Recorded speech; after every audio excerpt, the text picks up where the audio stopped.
Welcome back here, Billwood Field, FM 98.1, AM 1410, and live streaming NorthPlattePost.com. All right, it is time. Winner take all here. The last state spot on the line between Great Plains, Post 163, Misko Sports, Kearney. It is time. It is time for our Double Dips Ice Creamery starting lineup.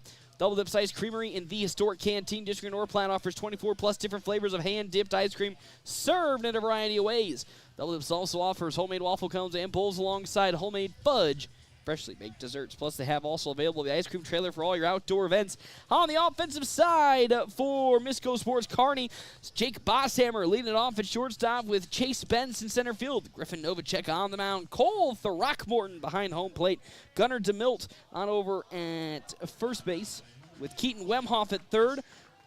Devin Carroll at right field. Carter Lawrence at second. And then Taylon Lewis in the left field for Misko Sports Kearney. Jacoby Silos on the mound for the first time here today for Misko Sports, North Platte is be facing off against Jake Bosshammer, the shortstop. As it was ball number one from Silos, but around the knees and in for strike number one on the second pitch to Bosshammer.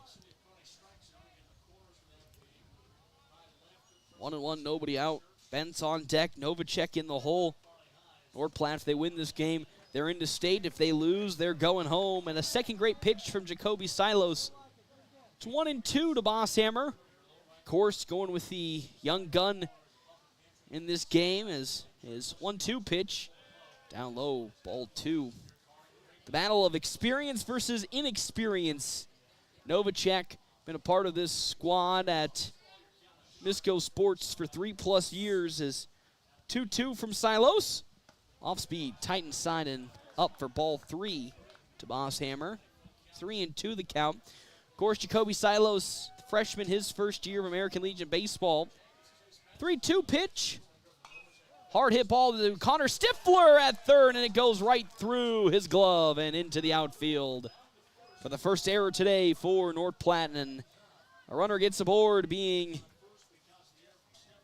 Jake Bosshammer, as that ball takes a nasty bounce up over the shoulder of Connor Stifler, and with that, Bosshammer gets to first.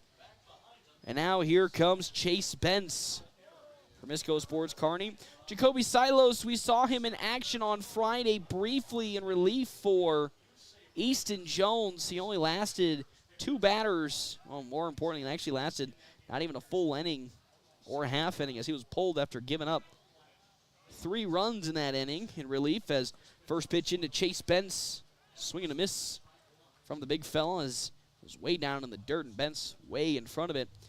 0-1 the count, nobody out. One runner on, being Jake Bosshammer at first. Pitcher Griffin Novacek on deck. Cole Throckmorton in the hole. Silos will take that glance on over at first and get set for his 0-1 pitch. He'll pick off Bosshammer, and he gets back in plenty of time. Still 0-1 to Chase Benz. Can Silos do a better job this time around of holding the fort down after really struggling to find good confidence, and almost picks off Jake Bosshammer at first. It's back-to-back pickoffs from Silos. The second one, oh, so close. Still an 0-1 count to Chase Benz. As Jacoby Silos delivers, there goes the runner. As a great throw was going to be potentially attempted from McIntyre, but McIntyre pulls back on the cannon, and unfortunately, a runner will get on over to second, being Bosshammer on the steal. So they avoid, Kearney does, the double play. And now with nobody out, Benz can go swinging freely against Jacoby Silos. 1-1 now the count. Bosshammer in scoring position at second. Silos, the intense stare down, delivers his next pitch.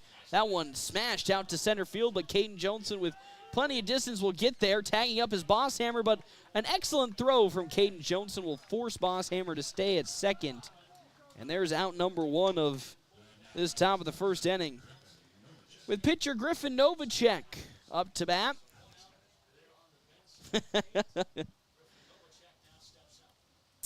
Of course, starting quarterback last season for Kearney Bearcats, and their de facto closer getting the start today in this make-or-break game. Now has, again, Bosshammer in scoring position just a few feet away from home at second base. As now we get the pitcher-on-pitcher duel to see who comes away on top early on. As Silos, a couple glances at second. Now will fire his first pitch into Novacek. It's in the dirt and will bounce a little bit away from Dean McIntyre, but not far enough to move Bosshammer. Ball number 1. And really, you're looking at maybe the next future Griffin Novacek at second base being Bosshammer, as time's going to be called, and out comes Coach Holm to have a conversation with Dean McIntyre after he took a couple nasty bounces from the ball. And normally McIntyre, a brick wall behind home plate, felt that one. And now we'll get set and get the sign from Coach Holm and relay that to Jacoby Silos. Again, Silos, one of the very few pitchers in the North Platte bullpen that has a 3-pitch repertoire, as his first pitch, or next pitch into Novacek, just far outside for ball 3. And now they're going to intentionally walk Griffin Novacek to bring up Cole Throckmorton. So interesting call by head coach Ricky Holm, is they'll intentionally walk Novacek. Now bringing on Cole Throckmorton, which that already is a scary proposition because Throckmorton, one of the best catchers in all of Class A American Legion Baseball and in Class A in general for high school. But with one out, a double play is potentially on the cards, as around the knees. And in for strike number 1 is that pitch to Cole Throckmorton. Gunnar DeMitt on deck. Keaton Wemhoff in the hole for Misko Sports Kearney. As Silos will take that glance at second to Bosshammer. Get the sign now from McIntyre, and here comes his 0-1 pitch. Crushed out to left field, but pulling foul, and there's the second out of this at-bat against Cole Throckmorton. Again, we talk about that intentional walk of Griffin Novacek. It's still a scary batter in Cole Throckmorton, but a double, again, a grounder will potentially put up a double play opportunity, but doesn't matter, as there's a beautiful strikeout from Jacoby Silos, gets Throckmorton swinging, and there's the second out of this inning. And that is exactly probably for the confidence what Jacoby Silos needed after a rough day on Friday when he had to come in relief for Easton Jones in that Hastings game, gave up a handful of runs. Now comes in with the season on the line versus Kearney. Strikes out Cole Throckmorton. And first off, we'll get Gunnar DeMilt swinging for strike number 1. 0-1 the count now to DeMilt, with Wemhoff on deck and Devin Carroll in the hole for Kearney. It's an 0-1 count, 2 runners aboard. Bosshammer at second, Novacek at first. As Silos winds up, that's way upstairs for ball number 1. As McIntyre flies up from his catcher position to reach up and grab that ball. Still 2 down, a 1-1 count. Nothing the score early on in this top of the first inning. Silos looking to get out of this inning without giving up a run. Long stare down will get the sign for McIntyre. Glance at second to Bosshammer. Now the 1-1. Next pitch off speed. Very down low, almost into the dirt. Ball 2, 2-1 the count, 2 outs. North Platte whittling down the pitching lineup really in this district tournament. They threw Landon Greeno earlier. He went 80 pitches as the 2-1. Another off speed that'll bounce into the dirt for ball 3, 3-1. So really down to the viable pitchers that have seen a lot of action. Of course, Jacoby Silos, Connor Stifler, and Caden Johnson, the only pitchers that have seen more than 12 innings combined or total over. As the 3-1 from Silos, that one looped on into left field. It falls for a base hit. That's probably going to score 1 run, as here comes Jake Bosshammer, and it's an RBI single for Gunnar DeMilt. As on comes home the first Kearney run today. 1-0 the lead now for Misko Sports. Novacek will stay at second, and DeMilt, of course, will take his spot at first. So one run already comes across in the top of the first inning off of Jacoby Silos. Still 2 runners aboard with 2 down for Keaton Wemhoff. Wemhoff in the last game that I broadcasted for Kearney had 1 single and 2 flyouts to left and center field, as he won't swing on that pitch, but he'll see one sink out around the knees for strike number 1 off of Jacoby Silos. 2 outs here in this top of the first inning, a 1-0 lead for Misko Sports Kearney, and the winner goes to state game. Loser has their season come to an end. North Platte was in this almost same position last year, except they were on the winner's side of the bracket and started off their district run taking down Misko Sports Kearney, as next pitch pulls McIntyre away from home, and it's ball number 1. Of course, if you remember last year, North Platte had to go through Kearney, Grand Island, and Hastings to make it to state, and did so in the upper bracket. Had an opportunity to go to state, defeating Grand Island Youth Save, but weren't able to successfully conquer that mountain today. And now, again, the winner take all faces the demon that is Misko Sports Kearney. 2-1 the count now from Jacoby Silos to Keaton Wemhoff with 2 outs in this top of the first inning. Silos delivers. Smashed down to left field. Back at it, still going back, and it's going to get all the way to the wall, and that's going to be not just 1 run, that might be 2 runs. That's a bases clearing double for Keaton Wemhoff, and it's already off to a rough start for Jacoby Silos. It started off good, getting 2 down in the inning, but unfortunately after that it's slightly crumbling more and more as bases clearing double for Keaton Wemhoff to bring up Devin Carroll to the plate. 3-0 the lead for Misko Sports Kearney in this top of the first inning against Jacoby Silos. As now up, Devin Carroll, see if he can bring another Kearney member home, as the first pitch from Silos is down low, ball 1.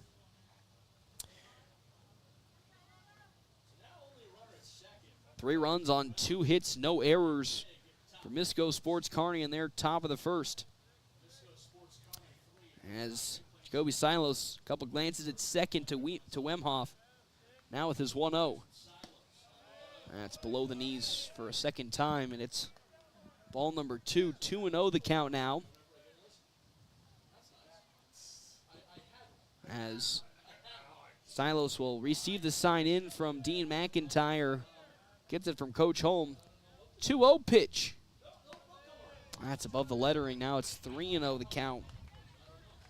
Of course, a big moment for the young man, as Jacoby Silos,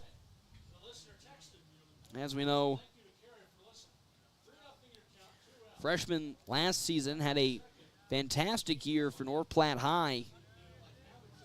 Has transitioned that pretty all right here to the American Legion system, as that's a 4-pitch walk to Devin Carroll, and now out comes head coach Ricky Holm to have a conversation with his young pitcher. And we're already going to see a pitching change, as Jacoby Silos already getting the can before we even get out of the first inning, as Connor Stifler will now take over. And you just got a feel for the young man. He gets in his biggest starts of all season here against Misko Sports Kearney, again in that do-or-die situation. And unfortunately gives up 3 runs on 2 hits in his 26 total pitches. Can already see just kind of the impact that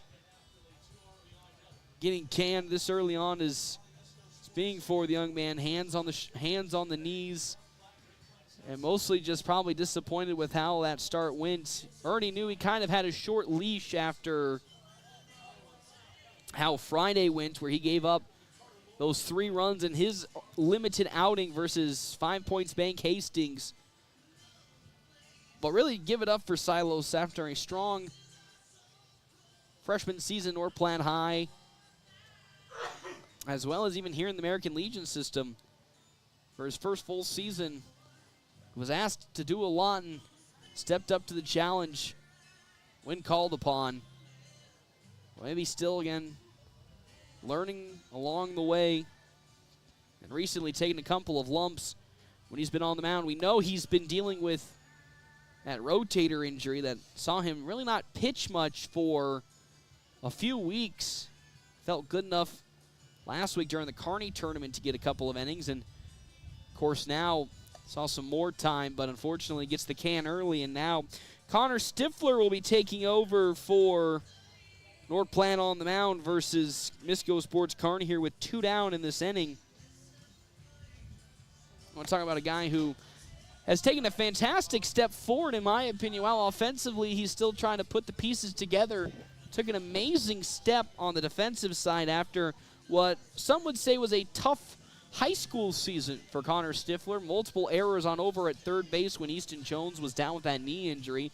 And he comes to the American Legion year and totally turns on its heels, and he becomes one of the most improved defenders on the diamond for North Platte in the infield. Almost becoming the everyday second, well, has become really the everyday second baseman for North Platte. And now we'll be facing off against Carter Lawrence for the first time today. 2 runners aboard for Misko Sports Kearney. Keaton Wemhoff at second, Devin Carroll at first. Again, in this winner-take-all elimination match, winner goes to state, loser goes home. As Stifler take a couple of glances at Wemhoff at second. His first pitch, fastball into the dirt, gets away from McIntyre, and that is a free runner on over to third with Keaton Wemhoff advancing on a passed-up ball. So now ball number 1 to Carter Lawrence. Talon Lewis on deck, and then back to the top of the order with Jake Bosshammer after that. Still 2 down in this top of the first inning, a 3-0 lead for Misko Sports Kearney. And Stifler will get set on the mound, take a deep glance and deliver. Nice fastball, and it's in for strike number 1. 1-1 the count. And now comes the Herculean task for North Platte to find some offense and work their way back into this game, and that's going to be tough as North Platte so far, not just today, but for the last couple of games. Another pitch will bounce off of the dirt and see a Kearney runner move up on a base pad. But the reason I say that it'd be a Herculean task for North Platte to work their way back into this game because their offense in the last 4 to 5 games has been basically non-existent. Have yet to get over 6 hits in a game. As that pitch, oh boy, fastball looked below the knees, but say it's in for strike number 2. It's 2-2 the count now, but offense has been the struggle for North Platte late in this season after having a pretty big burst in the middle part after the CWS tournament. Now really struggling to find consistent hitting as well as run production, as Stifler's fastball, just like one previous to the last one, into the dirt for ball number 3. 3-2 the count to Carter Lawrence. A walk here would load the bases for Kearney. 3-2. Soft grounder, it's going to stay fair and just enough to record a run. An infield single for one Carter Lawrence. Didn't have enough power to run all the way to Jacoby Silos, and because of that, another run comes across on an infield hit from Kearney. Their 3rd hit today and their 4th run of this ball game, as another run comes across that'll go against Jacoby Silos' record. 4 runs, 3 hits, no errors for Kearney. No runs, no hits, 1 error already for North Platte on the defensive side. As Talon Lewis now up to bat. Runners at the corners, Lawrence and Carter.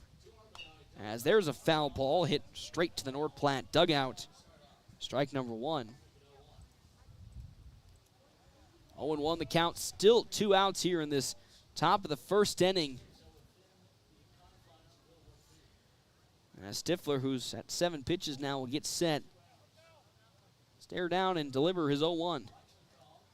Gonna bounce a little bit away from Dean McIntyre for ball number 1. 1-1 the count. As Stifler still looking to get warmed up. Not shocked that so far has been a little bit of a struggle with his command as as Silos probably got most of the warm-up pitches. The next one, another one in the dirt. That'll not bounce away from McIntyre, but skirt a little bit. 2-1 with 2 outs. Still 2 runners aboard at the corner. As next pitch from Stifler. Good command, fouled off. So now we'll get strike number 2. 2-2 the count with 2 outs. On our Wicked Fast scoreboard. If you download the My Phillips 66 app yet, if not, you're missing out on so much savings with Wicked Fast. Silos waiting for the sign from McIntyre. Gets it.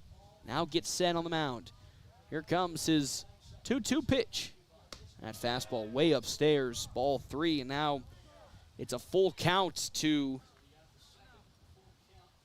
Taylon Lewis. And then after Lewis, we go back to the top of the order with Jake Bosshammer. Here comes the 3-2. There goes the runner to second. It's upstairs for ball 4, and now the bases are loaded for Bosshammer, who reached on an error in his first plate appearance.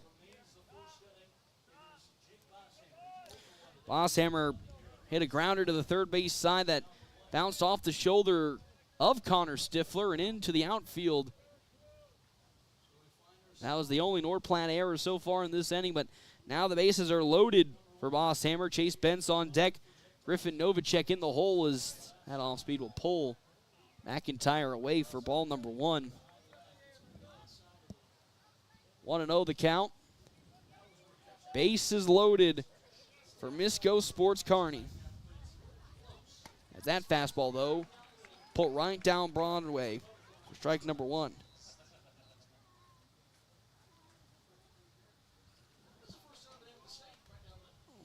1-1 the count with 2 outs now as Stifler's next pitch, fortunately, will take the stairs out of the zone. 2-1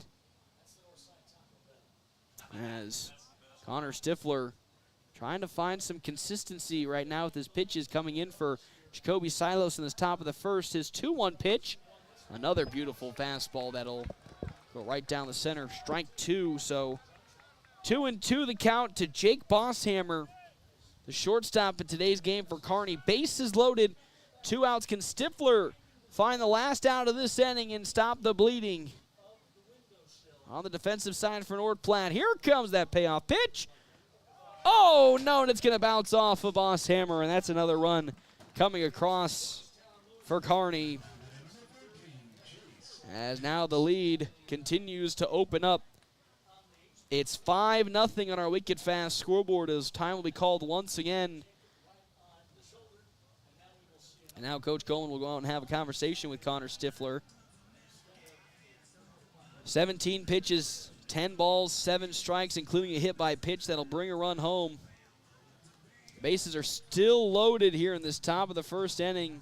Getting into this elimination match. Winner goes to state, loser has their season come to an end.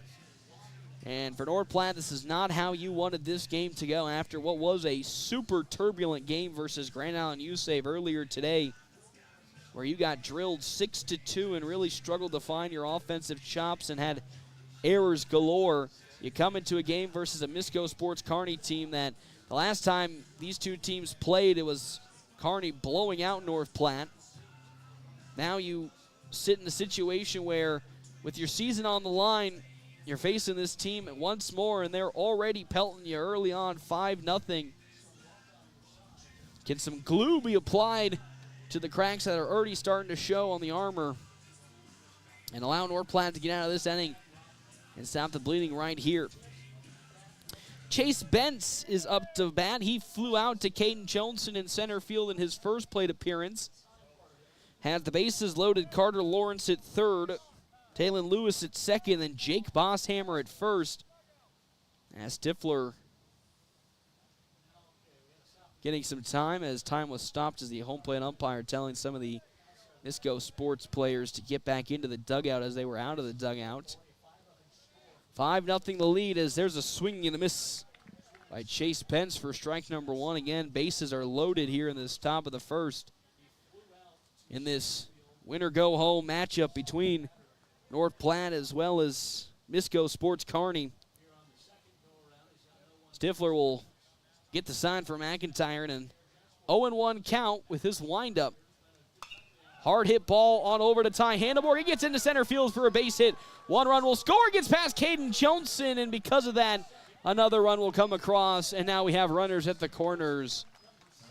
The lead just keeps ballooning out of control. A single that then turns into 2 runs coming across following the mistake from Caden Johnson in center field as he could not wrangle the ball down. And from bad to worse here in this top of the first inning, 7-0 on our wicked fast scoreboard. 7 runs on 4 hits. No errors for Kearney because we haven't even seen them defensively. Last time we saw Griffin Novacek, he was intentionally walked by head coach Ricky Holman. Unfortunately, that strategic decision did not work out in North Platte's favor as Novacek later came around that inning. As Stifler's first pitch is in the zone for strike number 1 on a pitch that was well below the knees. But now it's an 0-1 count to Novacek. Throckmorton on deck to Milton the hole. As the 0-1 from Stifler, fastball outside as it pulls Dean McIntyre away. 1 ball, 1 strike. Stifler now at 19 total pitches in this opening frame in relief for Jacoby Silos. As the next pitch from Stifler, another fastball that will pull Dean McIntyre away. 2-1 the count now. Bosshammer at third, Chase Bentz at first for Misko Sports Kearney in this top of the first inning. 7-0 the lead. Stifler, the deep breath, delivers his 2-1. Off speed, beautifully placed, and there's strike number 2. Off-speed pitch got Novacek locked up. 2-2 the count with 2 outs now. As Connor Stifler takes that deep breath and now will go into his motion. There goes the runner on over to second, but doesn't matter as Novacek swings and misses. And that's how this inning will come to an end, but not before 7 runs were given up on 4 hits and 1 North Platte error. We now go to the bottom of the first inning. Can North Platte finally find that luck of offense that they have been looking for all tournament long? You'll have to find out when we come back here to Bill Wood Field, FM 98.1, AM 1410, and video live streaming at northplattepost.com.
Welcome back here, Billwood Field, FM 98.1, AM 1410. Bottom of the first inning, it's a 7-0 lead for Misko Sports Kearney. 7 runs on 4 hits, no errors for Kearney. No runs, no hits, 1 error for the side of North Platte. Griffin Novacek on the mound for Kearney as Caden Johnson will lead off for North Platte. Happening breaks brought to you in part by Kevin McGann and the Fortifying Group.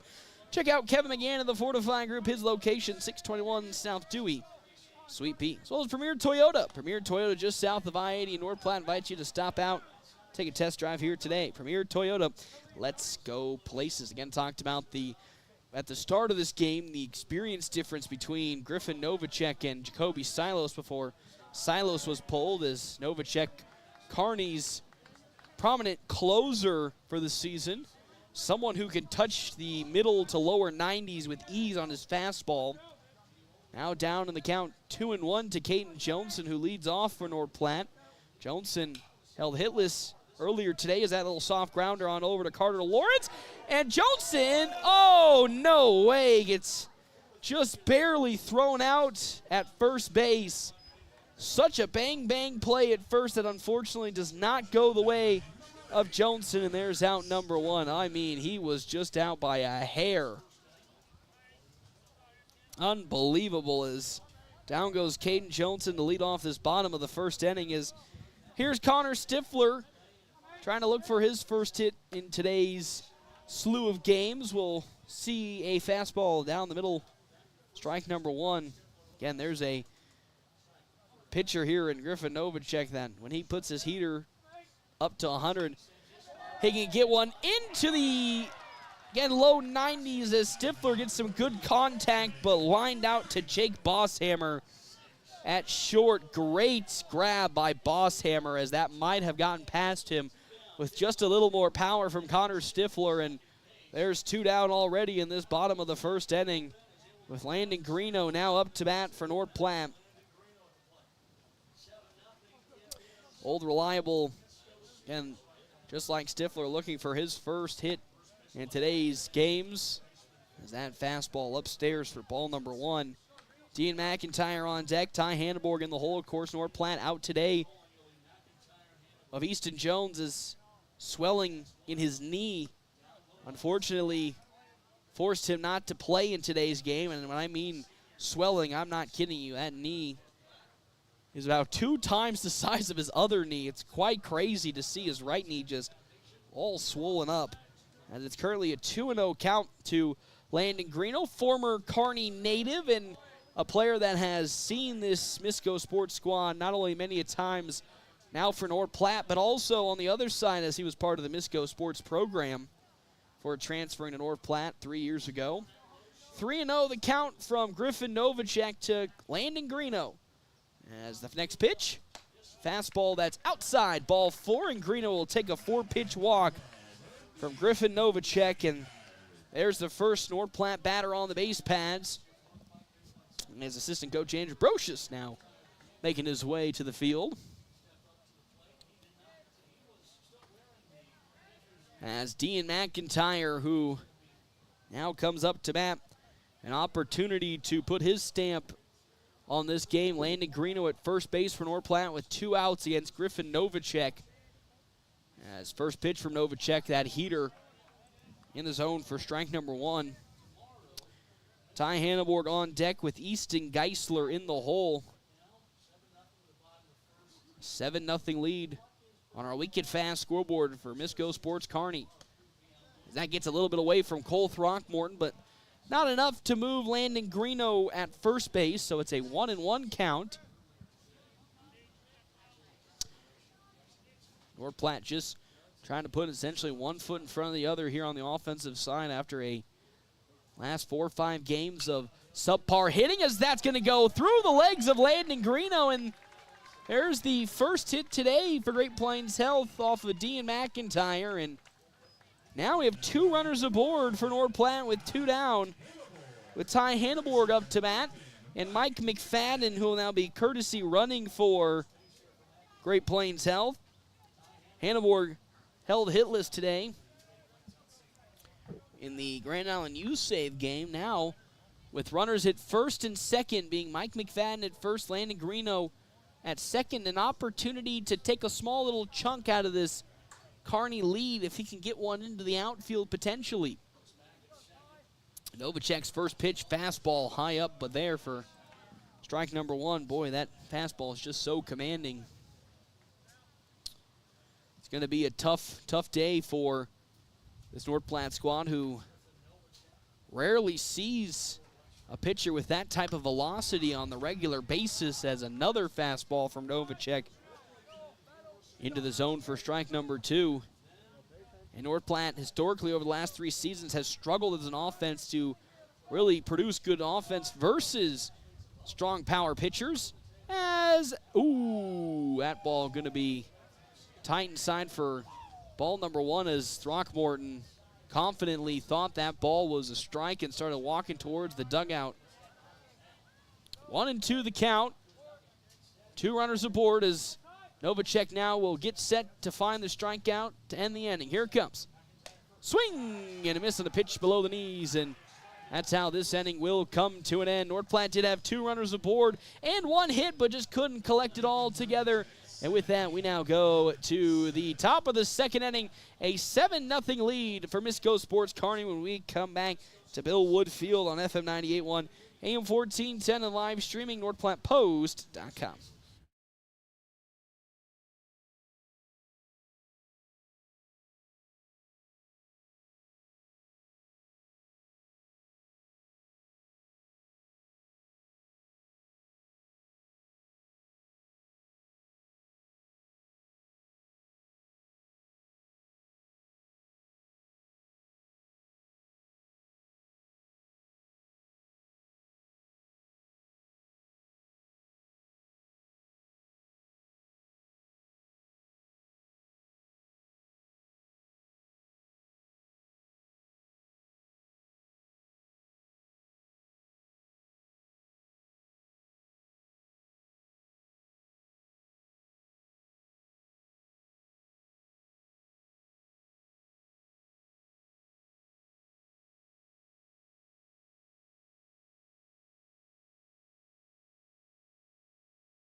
Welcome back here, Bill Wood Field, FM 98.1, AM 1410, 7-0 the lead for Misko Sports Kearney on our wicked fast scoreboard. 7 runs, 4 hits, no errors for Kearney, compared to the no runs, 1 hit, 1 error for Great Plains Health Post 163.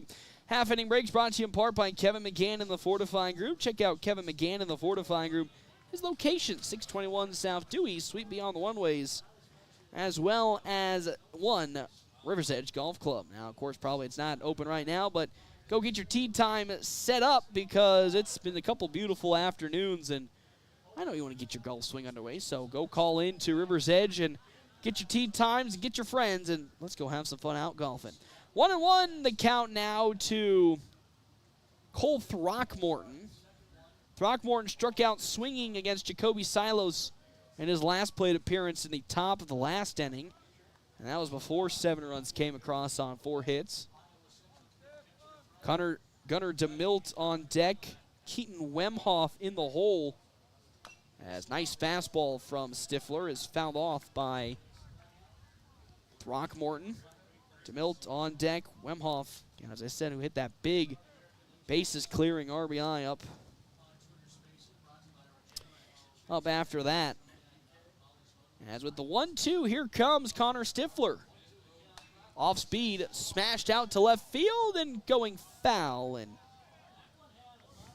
that's another second foul ball, 2 in a row for Cole Throckmorton, as he looks to find not only his first hit in today's ball game, but also the 5th hit for Kearney today.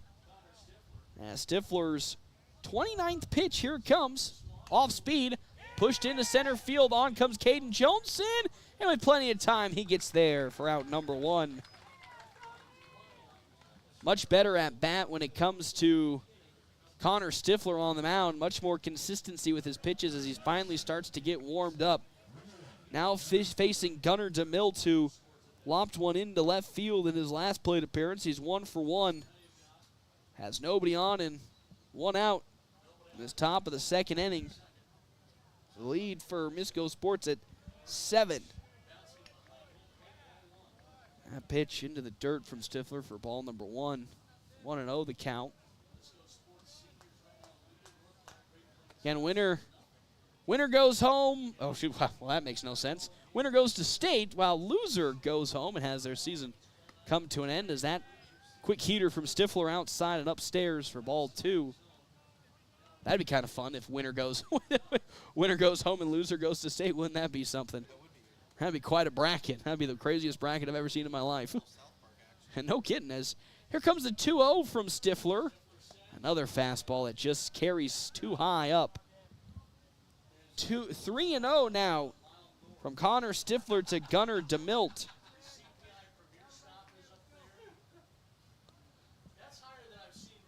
And Stifler, after giving him his praises for much better command, now potentially going to 4-pitch walk DeMilt, and unfortunately he does 4-pitch walk Gunnar DeMilt, and now a runner gets to first for Misko Sports Kearney. Still a 7-0 lead.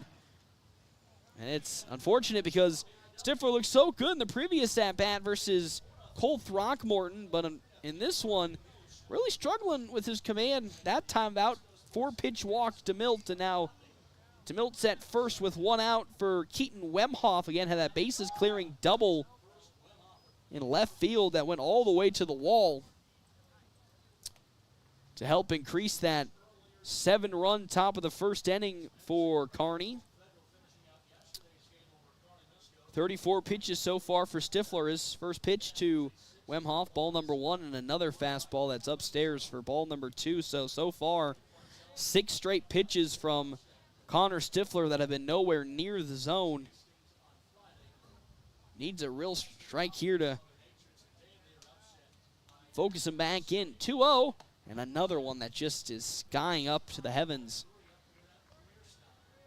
That is now,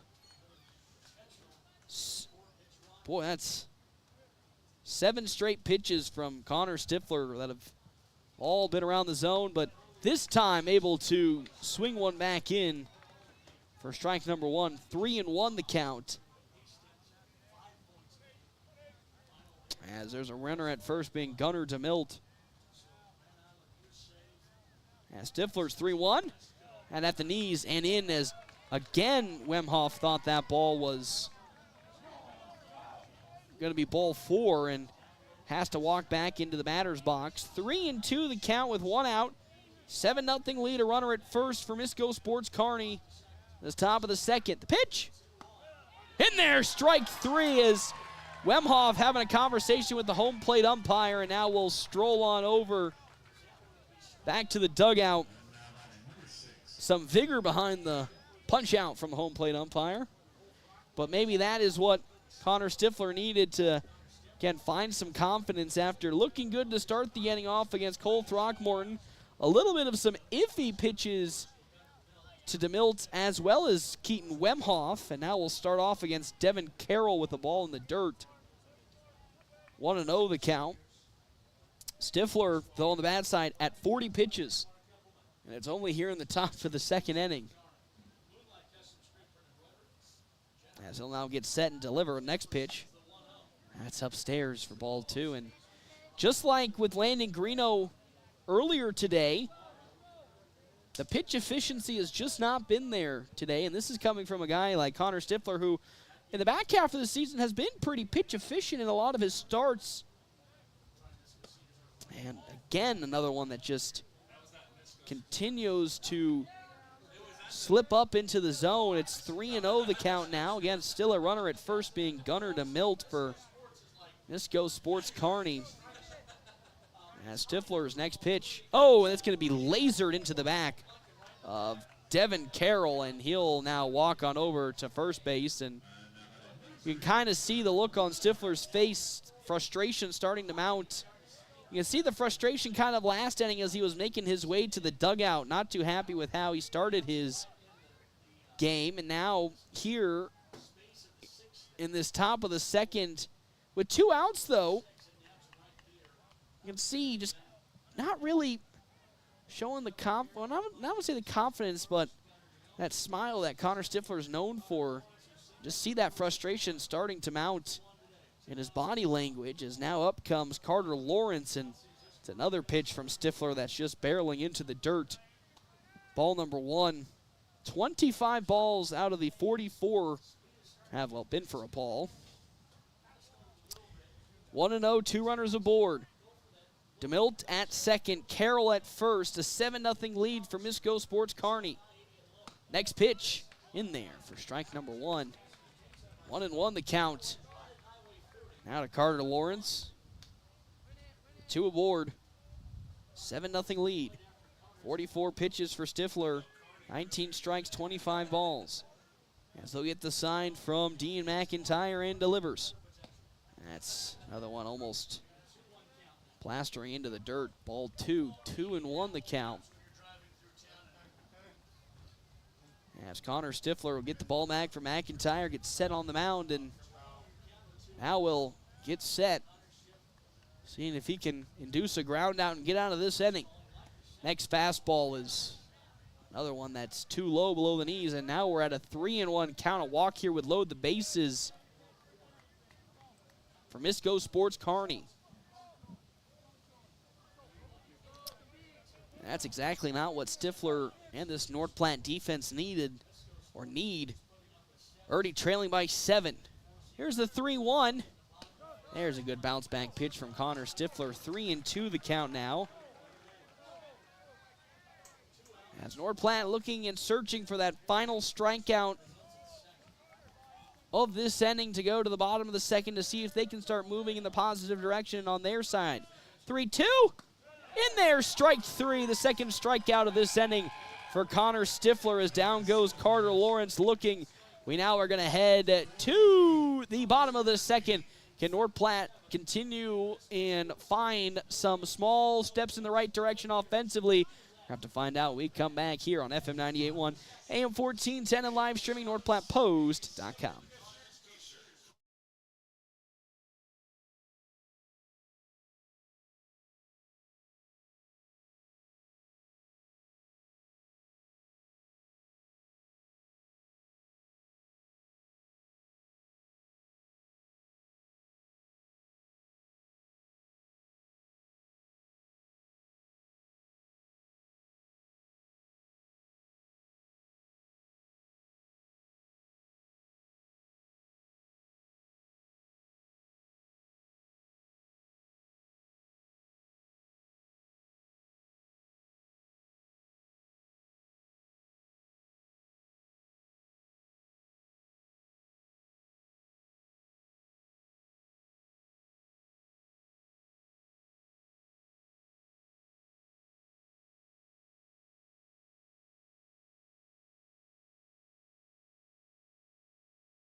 Welcome back here, Billwood Field on FM 98.1 and AM 1410. Live streaming, NorthPlattePost.com. 7-0 is the lead for Misko Sports Kearney in this huge elimination game. Winner goes to state. Loser has their season come to an end. Our half-inning breaks are brought to you in part by Kevin McGann and the Fortified Group. 621 South Dewey on the one-ways. And right off the bat, Griffin Novacek's going to peg Easton Geisler in the back. And now he'll take a stroll on over to first with Jackson Peters up to bat. Peters singled in his game number 1 against Grand Island U-Save, now facing Griffin Novacek for the first time. Can he get a second and move Geisler on over to second?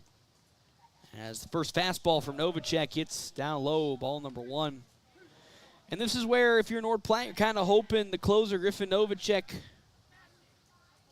blows through his stamina quickly so they can at least start to chip away slowly at this lead. As another fastball at around the knees and in for strike number 1. I know the viability of that option is pretty low, but you got to start somewhere if you're Great Plains Health. Again, early trailing 7-0 on our Wicked Fast scoreboard as Peters will foul it back to the netting for strike 2. 7 runs, 4 hits, no errors for Misko Sports Kearney. No runs, 1 hit, 1 error for Great Plains Health, post 163. As here comes the 21st pitch from Griffin Novacek. It's down low, gets away from Throckmorton, but not far enough to move Easton Geisler. And there's ball number 2 in this at-bat to Jackson Peters. 2-2 the count. Songster on deck with Tommy Haggard in the hole for Nord Platte.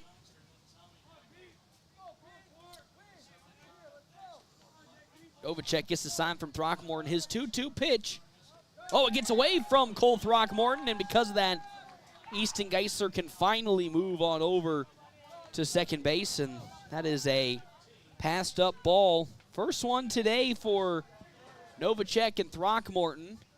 So now a Nord Platte runner is in scoring position for the first time in this ball game. In the bottom of the second inning, can Jackson Peters be the one to bring him home? 3-2 the count now with nobody out in the bottom of the second inning. As Novacek reads the sign from Throckmorton. Looks at second. The 3-2 pitch. And it goes away again from Throckmorton. That's back-to-back pitches from Griffin Novacek that fly right past Cole Throckmorton. And now time's going to be called as we're going to have a conversation with one Griffin Novacek. As that is 2 bad pitches from Novacek that have gotten not only Easton Geisler from first to second, but now second to third.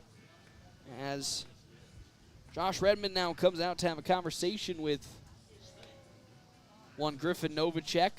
So runners are at the corners for Nord Platte, and to be honest with you, this is their best look in terms of a scoring opportunity since the bottom of the first inning in the Grand Island U-Save game. That just kind of tells you how their offense has been puttering today. Can they this time convert on their opportunities? They've struggled to do so far in this district game outside of the Hastings 5 runs in total. But now, as here comes the first pitch from Novacek to Cade Songster. He'll watch that fastball sneak inside for ball 1. 1-0 the count. Haggard on deck. Nobody out in this bottom of the second inning. As the 1-0, there goes the runner on over to second, and a easy steal for the speedy Jackson Peters. And I'm not going to lie, I think that's the first steal Nord Platte has had against Cole Throckmorton in what feels like an absolute century. And that's, of course, a huge feat for Throckmorton, as he's just been so deadly from behind home plate as a catcher, as Songster will stare at a pitch in the zone for strike number 1. Haggard up on deck. 2 runners in scoring position for Nord Platte. Geisler at third, Peters at second. As the 2-1 pitch, fastball upstairs, and now Griffin Novacek having a little trouble with his command. Of course, we know Novacek, kind of the relief closer for Kearney, has gotten a few spot starts. Now with his 3-1 pitch, it's away for ball 4, gets away from Throckmorton, and for the first time in this ball game, Nord Platte will score a run. And now it is a 7-1 ball game, and that is exactly what Nord Platte needed, and maybe that is what might turn things around for this Great Plains Health team, as there is a pitcher now walking out to the dugout for Misko Sports Kearney. Oh, yeah, there's a bunch of guys going out there now. As we'll be seeing potentially a new pitcher, as there goes the runner on over to second. Double steal attempt. Here comes Peters home. A run will come, and now driving on over to third and successfully getting down. There is Tyler Townsend. So with that, Peters is able to make it home on the passed up ball. And now Tyler Townsend Cade Songster will make his way all the way to third, and just like in the blink of an eye, it is a 7-2 ball game. Here, as North Platte is just starting to find some ways to get in off of costly errors from Griffin Novacek. As the 0-1, now as Haggart looks to lay the butt down, the ball gets away from Throckmorton. And another run comes home. That's a risky call, but sometimes you have to play with fire to get some runs across. And another mistake for Throckmorton and Griffin Novacek. And 3 unanswered runs have come across after passed up balls by Throckmorton and Griffin Novacek. Unbelievable. Haggart tries to lay the bunt down in Narnia as he swings and misses on a pitch upstairs, and he'll be out for the first out of this inning. But I want to talk about a crazy way to get back into this game. 3 runs have come across for North Platte off of Griffin Novacek mistakes, and he'll laser a fastball almost hitting Johnson for ball number 1. Again, Caden Johnson grounded out to Carter Lawrence at second in his last plate appearance as the 1-0 pitch. Beautiful fastball. Beamed at chest level for strike number 1. 1-1 the count now to Caden Johnson. As next Griffin Novacek pitch. Another one that's tight inside, ball 2. And how about a game being turned up onside its head as 2-1 to Caden Johnson as Novacek delivers. Almost hitting Johnson again. That's 3 straight pitches from Griffin Novacek that have, I know, I'm telling you, the way that Novacek is just lining these fastballs, a hit would be pretty tough as there's a grounder picked up by Bosshammer, gunned on over to first for out number 2. As Jake Bosshammer from his shortstop position able to retrieve that ground ball, and that's the second ground ball for Caden Johnson, or ground out today. As here comes Connor Stifler. He lined out to Jake Bosshammer at short in his previous plate appearance. 7-3 lead on our wicked fast scoreboard here in this winner-take-all go-to-state game. North Platte looked like they were drowning early on, but 3 runs have come across off of big, costly Kearney mistakes from Griffin Novacek as well as Cole Throckmorton. And first pitch to Stifler from Novacek there for strike number 1. 0-1. Swing and a miss by Stifler. It's now 0-2 the count as Novacek looking to end this inning and stop the shenanigans himself as he winds up his 0-2 pitch. Woof! Fastball near the face. Ball number 1. I mean, I'm telling you, with the velocity that Novacek's pitching at, I would be so afraid if that ball came within 20 feet of me. Yeah, that's the 1-2 to Stifler. Check swing in there, strike 3, and down goes Cole Throckmorton. That's how this inning, or excuse me, Connor Stifler, and that's how this inning comes to an end. But not before 3 North Platte runs come home, and now it is a 7-3 lead on our wicked fast scoreboard. Can North Platte continue to put good innings together? You'll have to find out. We come back here to the A7 elimination game on FM 98.1, AM 1410, and live streaming NorthPlattePost.com.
Welcome back here, Billwood Field on FM 98.1 and AM 1410. It is a 7-3 lead for Misko Sports Kearney here in this top of the third inning.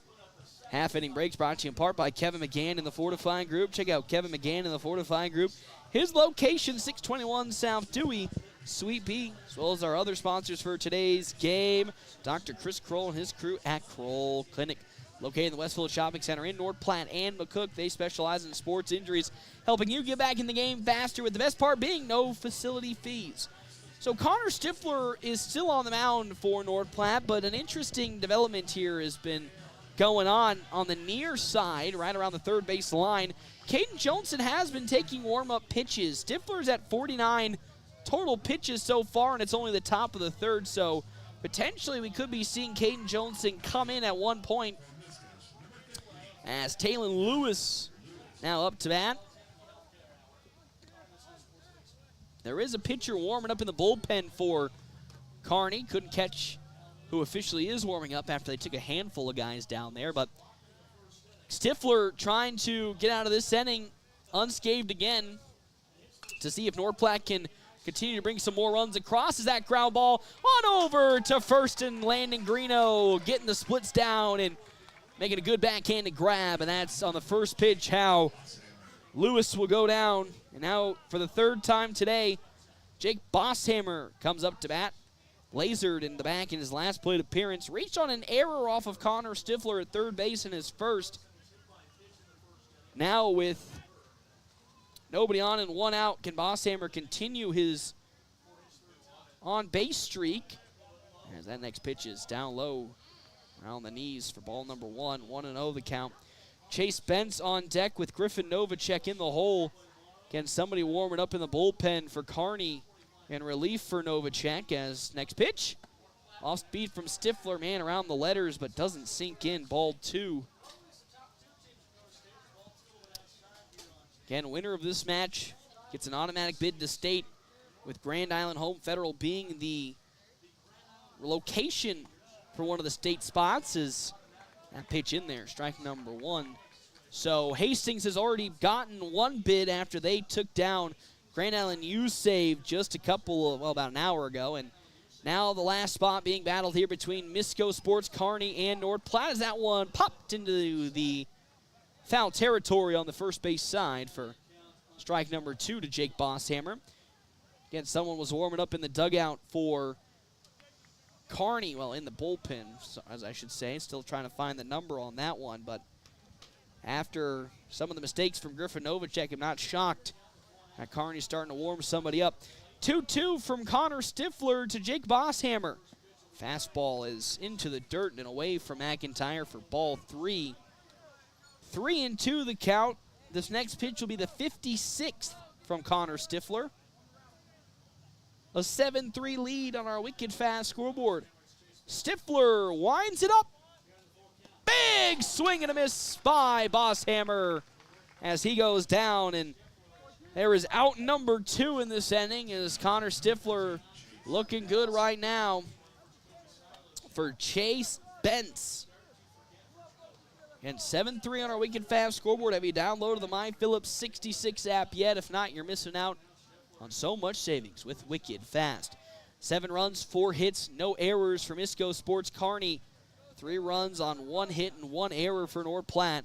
Stifler's first pitch to Chase Bentz this inning. Dips in the zone, strike number 1.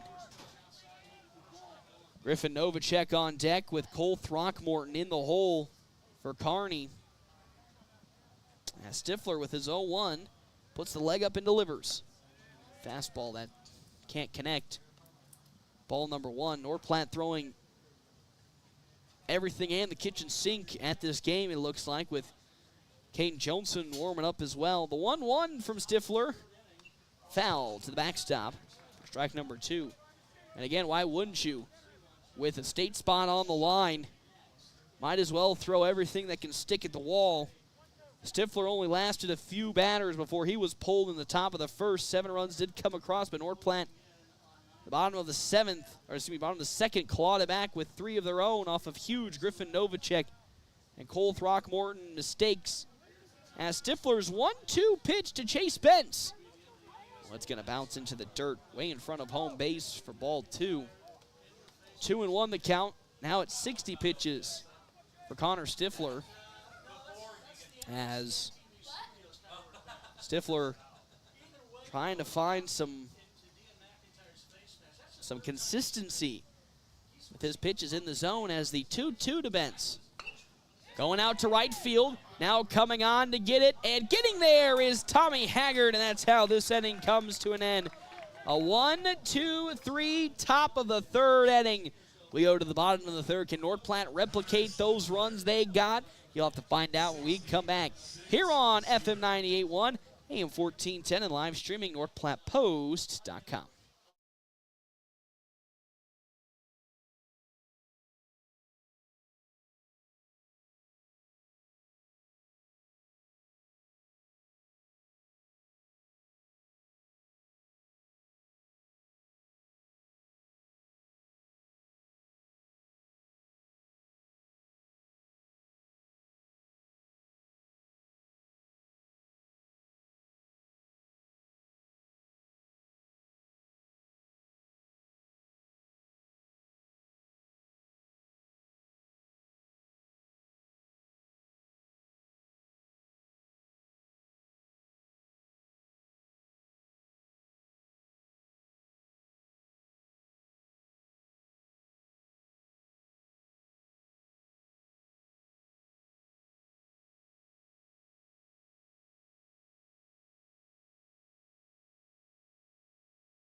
Welcome back here to Bill Wood Field, FM 98.1, AM 1410, bottom of the third inning, a 7-3 lead for Misko Sports Kearney over Great Plains Health, post 163. Boy, man, that throw from home plate is just absolutely insane watching it from Throckmorton. But 7 runs on 4 hits, no errors for Misko Sports Kearney, 3 runs, 1 hit, 1 error for Great Plains Health, post 163.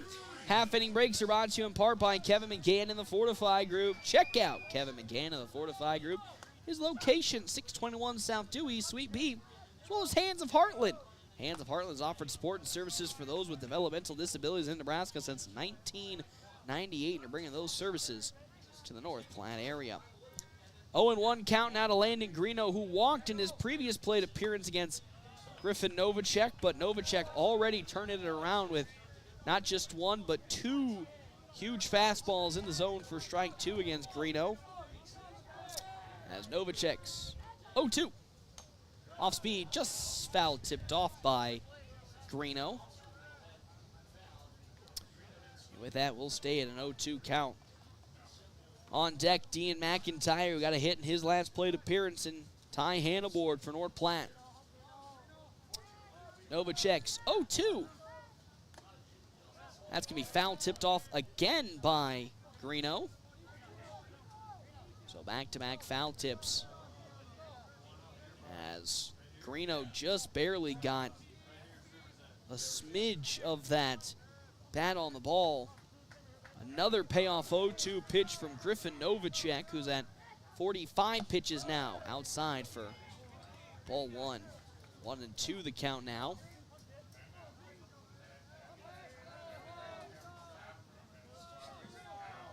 As the 1-2 pitch from Novacek fouled off again.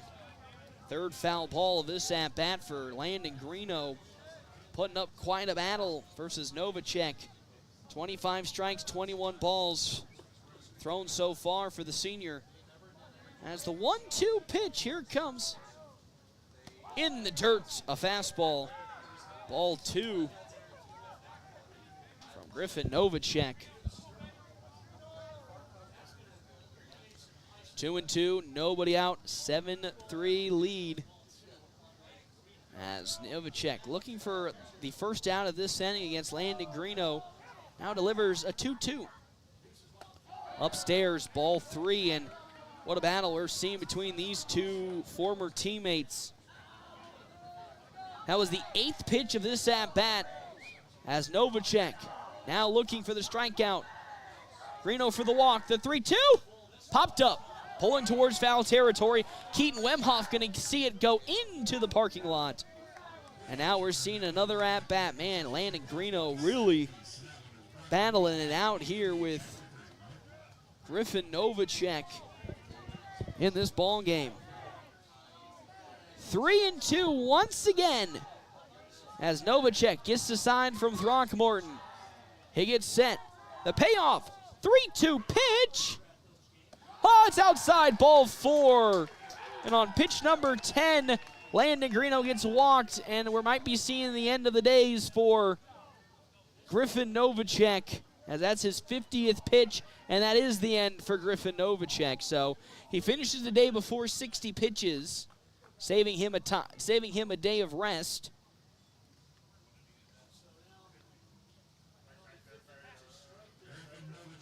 As now looking to enter the game, I think on the mound is Gunnar DeMilt. As Carroll comes in, Novacek goes out to right field. And Gunnar DeMilt will be taking over on the mound for Misko Sports Kearney. 7-3 lead on our Wicked Fast scoreboard. 7 runs, 4 hits, no errors for Kearney. 3 runs, 1 hit, 1 error for North Platte. And Landon Greeno on over at first following the walk from Novacek that ends his day. Of course, he'll end it with 50 pitches, saving again a day of rest. As Kearney thinking long game right now, which, you know, could go either which way in terms of the coin flip. Right now, it's looking advantageous with them leading by 4 runs, but potentially could come and bite them in the rear end if North Platte somehow, some way finds an avenue back into this ball game. Again, it's within touching distance. 4 runs is not a whole heck of a lot. As Dean McIntyre comes up to bat for the second time today. He singled into right field in his first plate appearance against Novacek. Now facing Gunnar DeMilt. And no offense to Gunnar DeMilt, a little bit of a velocity drop-off from Griffin Novacek. So now we could potentially be, I hate to be saying a closer affair, but maybe not that huge disparity of fastball to off-speed as the first pitch from Gunnar DeMilt in there for strike number 1. 0-1 the count now as DeMilt delivers. Fastball, throw on over to first as Greeno gets back, but there's ball number 1. On over to first there with that beautiful throw. 1-1 the count now as there's the pitch from DeMilt and turned on by McIntyre to the netting. And this is a great battle of catchers here. Throckmorton and McIntyre, very similar in terms of their absolute domination behind home plate. The 1-2 from DeMilt. Fouled off the head of Cole Throckmorton.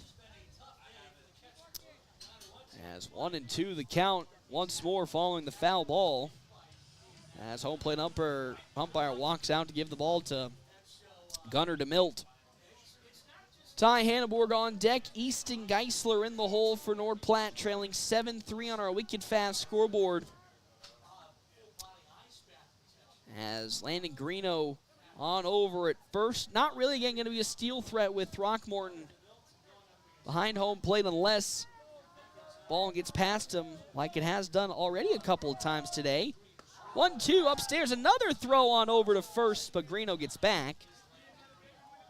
It's ball number 2. You go from one hard-throwing man to Cole Throckmorton, another hard-throwing man, and just can't catch a break. 2-2 to McIntyre in there. Strike 3 is down he goes, staring at a pitch in the zone. McIntyre will go down looking.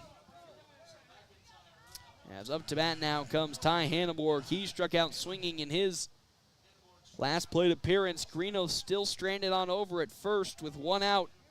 Easton Geisler on deck with Jackson Peters in the hole. That's another pickoff attempt. Greeno gets back. Love the persistence to keep Landon Greeno at first, even though Greeno, not much of a steal threat.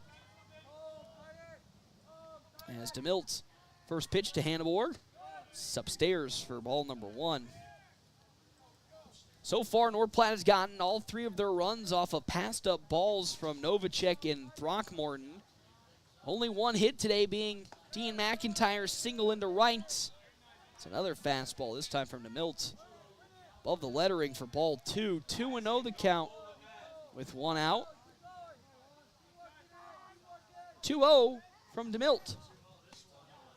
So that's in there, strike one. 2-1 the count. 2-1 with one out. As the next pitch here to Ty Hannibord from DeMilt. Swing and a miss, strike number 2. 2-2 the count to shortstop Ty Hannibord. As Gunnar DeMilt now looking for that strikeout. Oh! Off the bat of one Ty Hannibord to foul the ball off.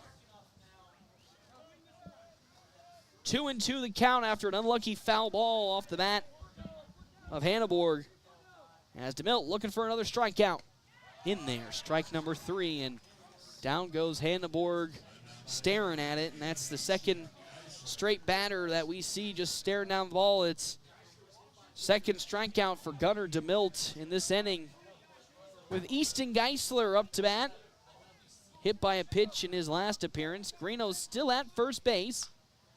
Has a beautiful fastball from Gunnar DeMilt, and I say, sparingly that there was a little bit of a drop-off from the velocity. I take that back. Both DeMilt as well as Novacek bringing the heaters tonight on their fastball. But that off-speed from DeMilt, off the mark. Ball 1, 1-1 the count now to Geisler, as he'll foul one to the net. Strike number 2, it's 1-2 the count in today's contest. As DeMilt looks to end this inning with this last pitch here. 1-2. Oh, in there, man. It looked below the knees, and Coach Holmes saying the same thing as he puts his hands up in disbelief, and that's how this inning comes to an end. There was a runner on over at first base being Landon Greeno, but they can't move him any further, and with that, we now go to the top of the 4th inning. A 7-3 lead on our Wicked Fast scoreboard when we come back. FM 98.1, AM 1410, and live streaming NorthPlattePost.com.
Welcome back here, Billwood Field on FM 98.1, AM 1410, and live streaming NorthPlattePost.com. A 7-3 lead on our Wicked Fast scoreboard if you download the My Phillips 66 app yet. If not, you're missing out on so much savings with Wicked Fast. Caden Johnson still taking some warm-up pitches on the sideline. Connor Stifler still on the mound for North Platte,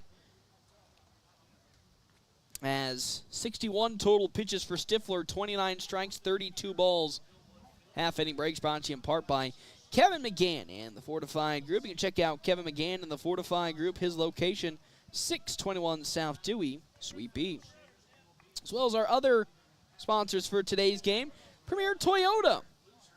Premier Toyota just south of I-80 in North Platte invites you to stop out, take a test drive here today. Premier Toyota, let's go places. As Griffin Novacek for the 3rd time wanders up to the plate. Intentionally walked in his first appearance, struck out swinging in his second versus Connor Stifler. As that's back-to-back pitches from Stifler that have ran into the dirt. 2 balls, no strikes, nobody out. Cole Throckmorton on deck, Gunnar DeMilt in the hole for Misko Sports Kearney in this loser go-home matchup. And then, of course, winner goes to state as it's another pitch that's side for ball 3. 3-0 the count now to Griffin Novacek. As here comes Stifler's pitch. And it's down low, ball 4, all pitches missing the zone, and Griffin Novacek will take the leisurely stroll down to first with a leadoff walk this top of the 4th inning. Throckmorton up next, struck out swinging in his first plate appearance versus Jacoby Silos, then flew out to Caden Johnson in his second. Has Griffin Novacek at first base with nobody out. And Kearney's offensive half of the the 4th is that pitch much closer to the zone this time from Stifler, but still out for ball 1. 1-0 the count. That's now 5 straight pitches from Stifler that are outside of the zone. As the 1-0 in there for strike number 1. 1-1 the count now to Throckmorton. As the lead still has been stuck at 7-3 since Kearney picked up that 7 in the first, and then North Platte picking up 3 in their bottom of the second. As time will be called for Throckmorton to reset. 1-1 the count. As Stifler now will again glance at first to Novacek and look to fire the 1-1. Fastball into the dirt. Good stuff from McIntyre. 2-1. Nobody out. 1 runner on, being Griffin Novacek. As after a long stare at first, Stifler gets ready. Now delivers. Fastball in there. Strike number 2 is Throckmorton visibly upset with that last call. Now 2-2 with nobody out. 7-3 lead for Misko Sports Kearney. And Stifler delivers. Hard hit ball to Ty Hanneborg. Here comes potentially a double play. Throw to first, and there's the double play. Beautifully done by Ty Hanneborg and Cade Songster to pull the 6-4-3, and that is how 2 will be down now in this inning. Beautiful play from the infield off of Cole Throckmorton. You can see his frustration as he throws his helmet into the dugout. Gunnar DeMilt up to bat. He walked in his last plate appearance, singled in the left field in his first, and we'll see one off of his elbow as he's hit by a pitch and now walks to first. Keaton Wemhoff up to bat with a courtesy runner.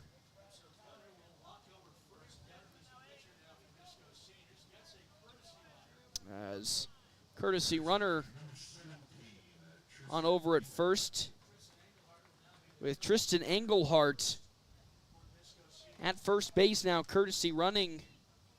Keaton Wemhoff now up to bat. Doubled in his first at bat.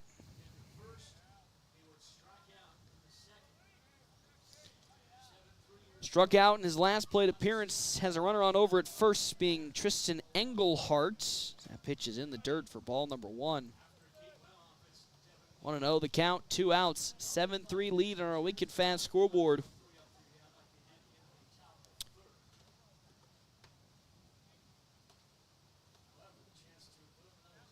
As Stifler's, oh boy, next pitch upstairs. Ball 2. 2-0 the count now.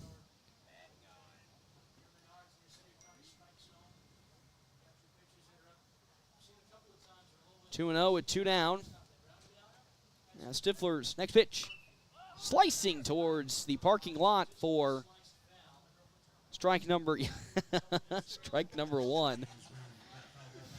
Rest in peace to Jake's girlfriend's car if it gets hit, as it's in that direction it went to. 2-1 with 2 outs. 7-3 lead for Misko Sports Kearney. Runner at first being Tristan Engelhardt, as Stifler with his 75th pitch, swing and a miss by Keaton Wemhoff. Now it's 2-2 the count. And Caden Johnson warming up during half innings, potentially taking over for Stifler. As he'll glance at first to Engelhardt. 2-2 pitch from Wemhoff. Or excuse me, to Wemhoff as runner goes on over to second. The throw is going to pull Songster off of the second base bag, and that's a successful steal for Tristan Engelhardt. And now the count is full 3-2 to Keaton Wemhoff.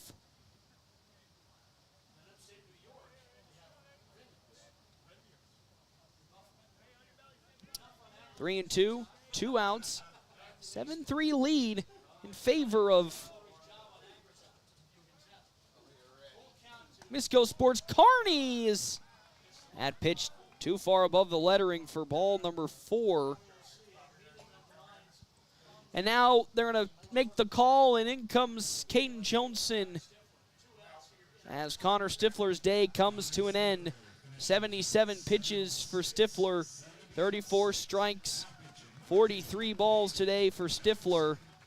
And now Caden Johnson will be taking over on the mound to hopefully finish this game off. So again, we're just whittling down the arms here for North Platte. Again, for Coach Holm, just throwing everything at the wall, seeing what will stick. As Songster will taking the trot out to the outfield, as Peters will be moving on over to center. Songster will be in left, and now, of course, Caden Johnson taking over on the mound. Again, trying to just find any stability, even though, give credit to Connor Stifler in his brief appearance here today, as held the fort down well after 7 runs came across in that top of the first inning, but only making it here to the top of the 4th after.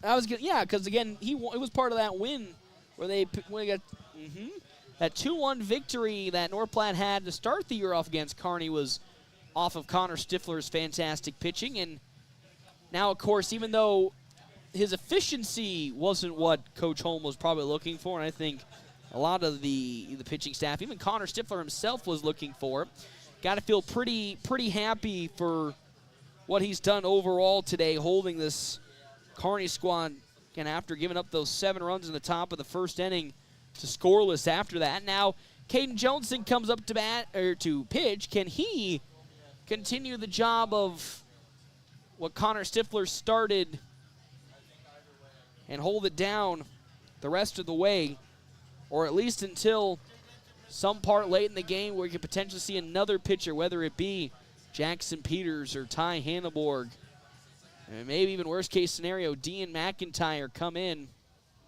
As now with 2 runners aboard for Misko Sports Kearney, being Tristan Engelhardt at second and Keaton Wemhoff at first.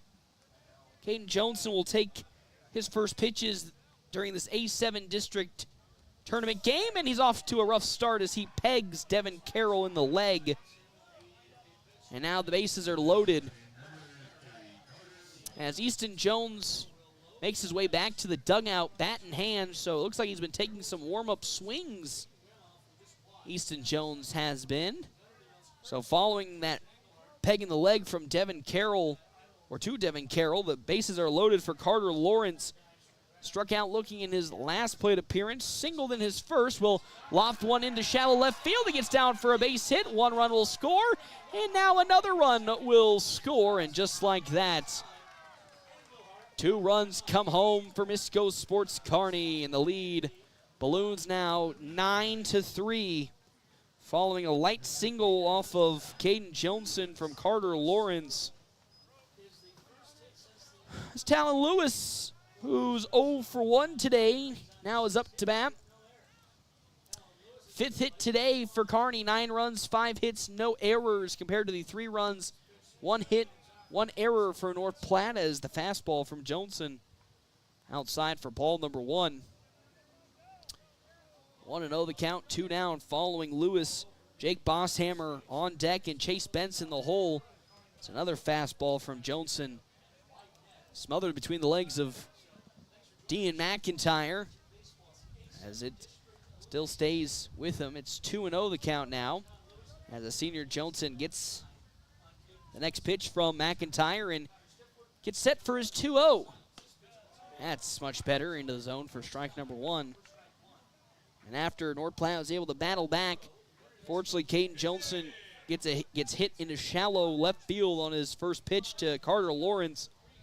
2 more Misko Sports runs come home. It's 9-3 on our Wicked Fast scoreboard, a 6-run lead for Kearney as that one is lofted into center field. Jackson Peters trying to find it. He gets there and he grabs it. And that's how this inning comes to an end. Yes, unfortunately, though, 2 runs did come across for their Kearney offense. Can North Platte crawl back with some more runs this inning? We'll find out when we come back here to Billwood Field on FM 98.1, AM 1410, and live streaming at NorthPlattePost.com.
As currently, we're welcome back in here to Billwood Field, FM 98.1, AM 1410, a 9-3 lead for Misko Sports Kearney as we enter the bottom of the 4th inning.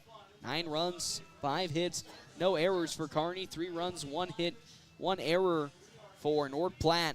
As Jackson Peters, who walked in his first plate appearance now, will come up to the plate versus Gunnar DeMilt for the first time as at around the armpit that ball's in there for strike number 1 to Jackson Peters. Again, Easton Jones was getting some warm-up at-bats in the batting cage for North Platte. And if you haven't joined us earlier for the Grand Island U-Save game, Easton Jones out today with a swollen right knee. And when I mean swollen, I mean it's almost 3 times the size of his other knee. That's fouled back from Peters for strike 2 of this at-bat. Had a plate appearance earlier today against Grand Island U-Save and might be seeing potentially another one tonight. The 0-2 down low for ball number 1 is good take from Jackson Peters. Again, he walked earlier in the ball game and then got a stolen base off of Cole Throckmorton. There's the 1-2. High upstairs. Another one for ball 2 at around the letters of Peters. As the 2-2 from Gunnar DeMilt as he gets set and delivers. Foul tipped off by Peters. Keeps it at 2-2. Cade Songster on deck with Tommy Haggard in the hole for this Great Plains Health offense. 2-2. In there for strike 3 is down goes Jackson Peters looking. And just like that, the first out of this inning for Gunnar DeMilt. Half inning breaks brought to you in part by Kevin McGann and the Fortify Group. Check out his location, 621 South Dewey, Suite B, as a first pitch from DeMilt to Cade Songster outside. Ball number 1. as well as our other sponsors for today's game. River's Edge Golf Course. I know it's a little dark outside. There's strike number 1 from DeMilt the Songster. But tomorrow, maybe go get yourself a tee time and go get your swing in. It's going to be a beautiful day tomorrow. As the 1-1 high up, ball 2 has now the Kearney coach. Coach Redmond not happy about that take from the home plate umpire. 2-1 the count as DeMilt delivers. Around the knees, another exacerbated look from Coach Redmond, who's now bent down in front of the Kearney dugout. 3-1 from DeMilt to Songster. Swing and a miss by Cade, and there's now a 3-2 count with 1 out in this bottom of the 4th inning. Grounder chipped over the head of DeMilt, picked up by Carter Lawrence. The throw to first in time, just barely. And that is how Cade Songster will get thrown out here in this inning. Oh, so close after a slow roller. Somehow gets to Carter Lawrence, and he slings it to first in time. And Songster able to almost get to first, but falls a bit short. Now here's Tommy Haggart. So far today, 0 for 3 with 3 straight strikeouts in this ball game, and he'll see the first pitch from DeMilt for strike 1. And a tight one inside for ball number 1 to Haggart. And 3 strikeouts in today's 2 games so far as the 1-1. Another fastball at the knees for strike 2. 1-2 to Tommy Haggart as DeMilt delivers. Swing and a miss. And there's strikeout. Another one for Gunnar DeMilt, and the 4 strikeouts swinging today for Tommy Haggart. And with that, we go now to the top of the 5th inning. Jake Bosshammer to lead it off. 1, 2, 3 in the order for Misko Sports Kearney. We come back to Billwood Field, FM 98.1, AM 1410, and live streaming NordPlattePost.com.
Welcome back here to Billwood Field on FM 98.1, AM 1410, 9-3 lead as we enter the top of the 5th inning.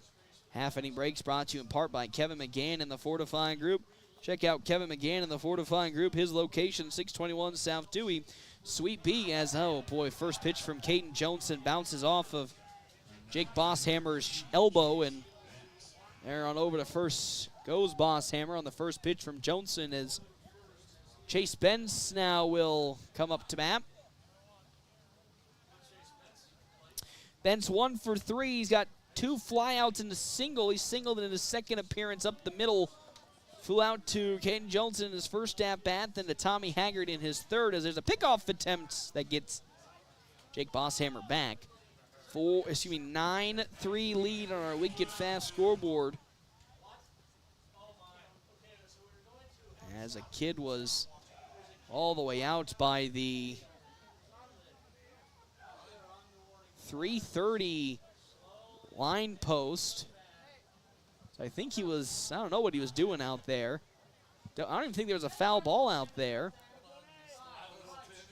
As 9-3 on our Wicked Fast scoreboard, 9 runs on 6 hits, 1 error for Misko Sports Kearney compared to the 3 runs on 1 hit, 1 error for Great Plains Health. Post 163 is first pitch to Chase Bentz, ball number 1. Griffin Novacek on deck with Cole Throckmorton in the hole for Kearney. As the 1-0 from Caden Johnson will be a pickoff to get Bosshammer back to first.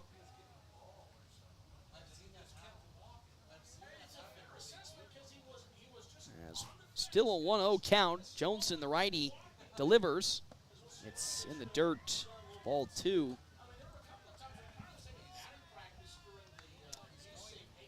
1-1. Excuse me. Correction, my bad. 2-0 to Chase Bentz. As Johnson trying to find the first strike of this at-bat. We'll see one fouled off of Bentz and then off the head of Dean McIntyre for strike number 1. 2-1. As Johnson will get a ball from home plate umpire. Nobody out. Jake Bosshammer, the leadoff batter in the Kearney order at first base after he was hit by a pitch by Johnson to lead off this top of the 5th inning. He'll take a look. Johnson does at first. 2-1. Just, I mean, a hair's width off of the zone for ball 3. 3-1 to Chase Bentz. As Caden Johnson now will, with a deep breath, deliver the 3-1 pitch. Going out to right field, it's going to fall just in front of Tommy Haggart. That means Bosshammer's going to make his way on over to third. As a throw on over to first, and they were going to apply the tag, and Chase Bentz gets too far away from first base and gets thrown out trying to make his way back to first. So Bosshammer gets to third, but Bentz tagged out at first as he was trying to run back. And even though that will be a hit from Bentz, unfortunately will just get thrown out trying to make his way back to first after getting a little too far away. So good throw from North Platte infield as it's fouled off for strike number 1 to new batter Griffin Novacek. Novacek intentionally walked in his first at-bat, struck out swinging in his second, then walked in his third as the 0-1 from Johnson to Novacek. Takes an unfortunate cut to the dirt for ball 1. 1-1 the count.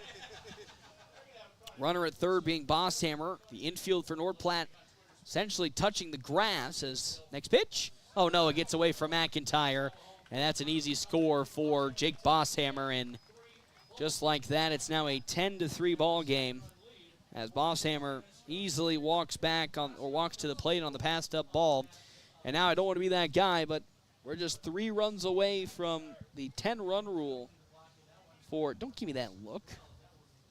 Oh, is it 8 here in the, oh, okay, look at that, I'll be dang. So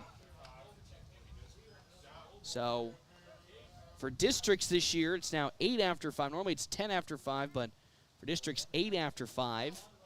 As the 3-1 from Johnson in there for strike number 2 as Novacek threw his bat, thinking it was a ball, but doesn't get called for it. So it's now 3-2 the count to Griffin Novacek as Johnson delivers. And it's going to waltz into the thigh of Novacek, and he's hit by a pitch and will make his way on over to first. So either which way was going to be a walk, but he'll take it off of the leg, and now on over to first goes Griffin Novacek for a runner now to get on the scoring pad. 10-3 lead. That essential game-winning run at first now for Kearney, as that is absolutely belted out to center field, is back at it and getting there in time is Jackson Peters. Throckmorton with a huge hit to center, but Jackson Peters with plenty of distance gets there, and there's 2 down in this inning for Gunnar DeMilt. Hit by a pitch in his last appearance. Walked in his second, then singled in the left in his first for Misko Sports Kearney with Griffin Novacek still at first base. Caden Johnson now delivers. Novacek looking to steal. Beautiful throw from one, Dean McIntyre, and they apply the tag, and that's another runner being chopped down from McIntyre today. Novacek gets tagged out, and that's how this inning comes to an end. Only one run comes across, Jake Bosshammer does, and now it's 10-3 when we come back here, FM 98.1, AM 1410, and live streaming NorthPlattePost.com.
Welcome back here to Billwood Field, FM 98.1, AM 1410. It is a 10-3 lead on our wicked fast scoreboard. 10 runs, 6 hits, no errors for Misko Sports Kearney. 3 runs, 1 hit, 1 error for Great Plains Health, post 163. As 2 up here for North Platte to lead off this inning, Caden Johnson, who's 0 for 2 with 2 groundouts, 1 to Carter Lawrence and 1 to Jake Bosshammer in his 2 appearances so far. Half-inning breaks brought to you in part by Kevin McGann and the Fortifying Group. Check out Kevin McGann and the Fortifying Group. His location, 621 South Dewey, Suite B. Corsair Game Stats we just provided, always brought to you in part by State Farm agent Bobby Holst. As first pitch from Gunnar DeMilt.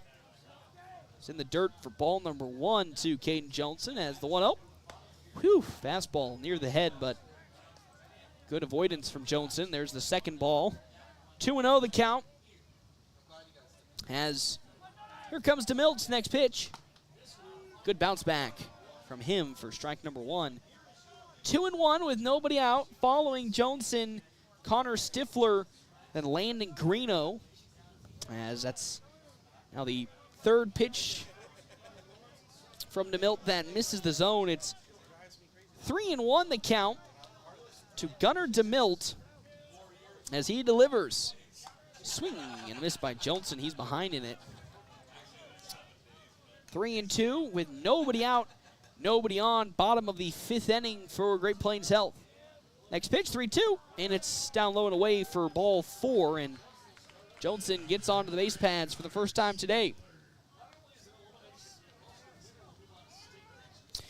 And with that, Connor Stifler now appears. Stifler 0 for 2, line drives to Jake Bosshammer in his first plate appearance today, and then struck out looking in his 2nd. Now facing Gunnar DeMilt. As a quick throw out on over to first from Throckmorton after the strike gets in from DeMilt. Johnson gets back. 0-1 the count now, as Throckmorton knows very well how good Caden Johnson is at stealing bases, as it was a fake attempt.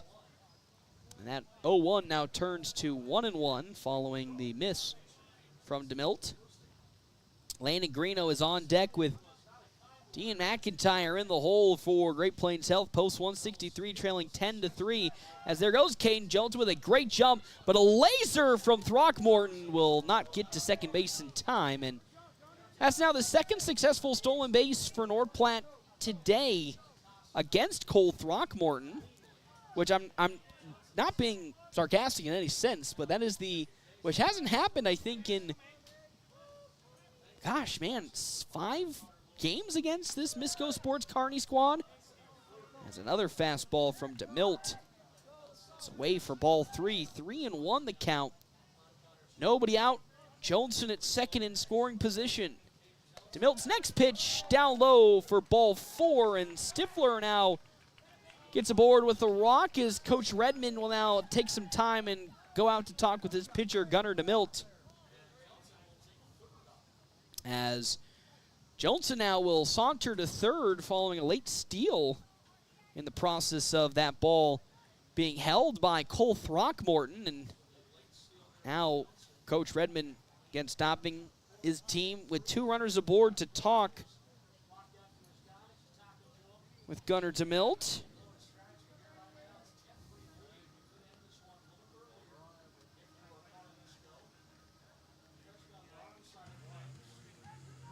As 10-3 lead on our Wicked Fast scoreboard with 2 runners now aboard for North Platte, being Caden Johnson at third base and Connor Stifler at first.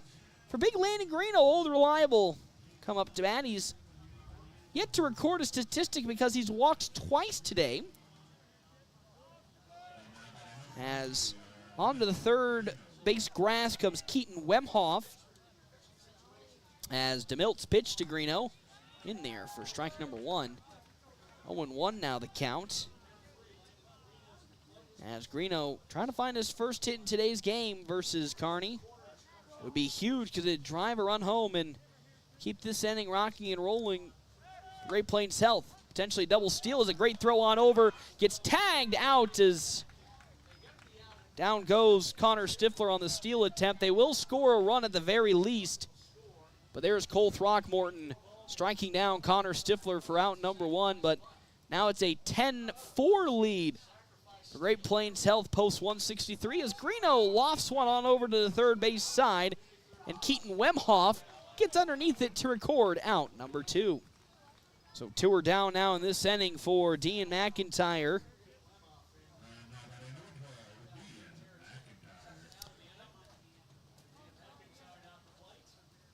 As so far today for McIntyre, he singled in his first plate appearance in right field through the legs of Landon Greeno and then struck out looking at his last appearance. We'll see a first pitch strike from Gunnar DeMilt. It's 0-1 the count now. As DeMilt's next pitch, swing and a miss by McIntyre. Beautiful off speed and changeup from DeMilt. Gets McIntyre ahead of it. And now with an 0-2, DeMilt's third pitch. Swing on and missed, and in 3 pitches, down goes Dean McIntyre. And that's how this inning comes to an end. We now make our way to the top of the 6th inning. It is a 10-4 lead when we come back here to Bill Wood Field on FM 98.1, AM 1410, and live streaming NorthPlattePost.com.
Welcome back here, Bill Wood Field, FM 98.1, AM 1410, a 10-4 lead on our Wicked Fast scoreboard for Misko Sports Kearney. Again, in this winner go-home situation, winner goes to state, and in turn continues their district run while the loser has their season come to an end.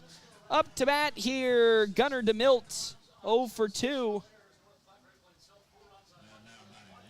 Struck out swinging in his first plate appearance, struck out looking in his second now versus Caden Johnson for the first time. Keaton Wemhoff on deck with Devin Carroll in the hole for Misko Sports Kearney. There is a warm-up pitcher in the bullpen being Chase Bentz. As the 1-0 grounded on over to Ty Hannibal, gets short, throws it on over to first. It's not in time. He gets away from Landon Greeno, and because of that, on over to second goes Gunnar DeMilt. That's an error for North Platte. Second error today. Much better than what it had been in game number 1, where they gave up 6 errors, but still a runner gets on over to second, being Gunnar DeMilt. 10 runs, 6 hits, no errors on our Wicked Fast scoreboard. 4 runs, 1 hit, 2 errors for North Platte. Half-inning breaks brought to you in part by Kevin McGann and the Fortifying Group. Check out Kevin McGann and the Fortifying Group at his location, 621 South Dewey, Suite B. Those are other sponsors for today's game. Hands of Heartland. Hands of Heartland's offered support and services for those with developmental disabilities in Nebraska since 1998. They're bringing those services to the North Platte area. 1-0 the count now from Johnson to Keaton Wemhoff. He doubled with a bases clearing double in his first appearance in the top of the first inning. Struck out swinging in his second, then walked in his third. As that pitch in the dirt for ball 2 from Johnson. Doesn't bounce away from McIntyre and won't advance the runner to Milton second. 2-0, nobody out, top of the 6th inning.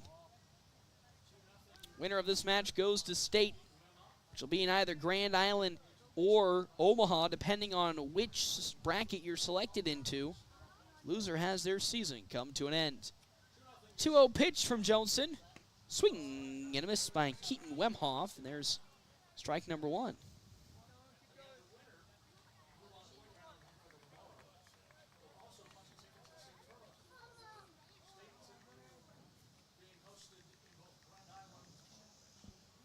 As with a 2-1 count, Johnson with a long glance at second will deliver, and that's smothered out to the gap in left center field, but getting there in time is Jackson Peters. The speed of the young man is able to grab it out of the air, and there's the first out of this inning to keep DeMilt at second for Devin Carroll, who now comes up to bat. Carroll today yet to record a statistic because he has 2 walks and was hit by a pitch in his last appearance. Has Carter Lawrence on deck and Alan Lewis in the hole as he fouls off the first pitch from Caden Johnson that he sees for strike number 1. 10-4 lead in our Wicked Fast scoreboard for North Platte. Chase Bentz was warming up in the bullpen for Kearney. As Johnson, a couple glances at second, his 0-1. Back-to-back foul balls from Carroll. And now it's an 0-2 count. As Johnson trying to find his first strikeout this inning and the second out for North Platte's defense in the top of the 6th with this next pitch. Long sign from Dean McIntyre. As the 0-2 pitch, off speed, is off the mark for ball number 1. It's 1-2 the count now. 10-4 lead for Misko Sports Kearney. As Johnson likes that next sign. 1-2 pitch. Swing, and it's going to bounce away from Dean McIntyre. And because of that, Devin Carroll's going to make his way to first on the drop. Third strike. Unfortunately, just bounces away from McIntyre. And now runners at the corners for Kearney. With Carter Lawrence, who's 2 for 3 in today's ball game. 2 singles, 1 along the third base line in his first at-bat, 1 in the left field, and then struck out looking in his second. Has runners at the corners, Devin Carroll at first, DeMilt at third. As Johnson gets set in his first pitch. It's in there for strike number 1. Good throw and a good location from Johnson. 30 pitches so far in this relief effort for Caden Johnson. 18 strikes, 12 balls. As here comes the 0-1 pitch from Johnson. Also in there for strike two. I mean, it was around the knees, but it's in. 0-2.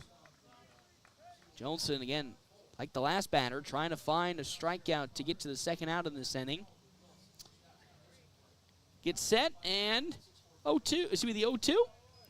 Fastball that climbs the ladder up the stairs. Ball number one.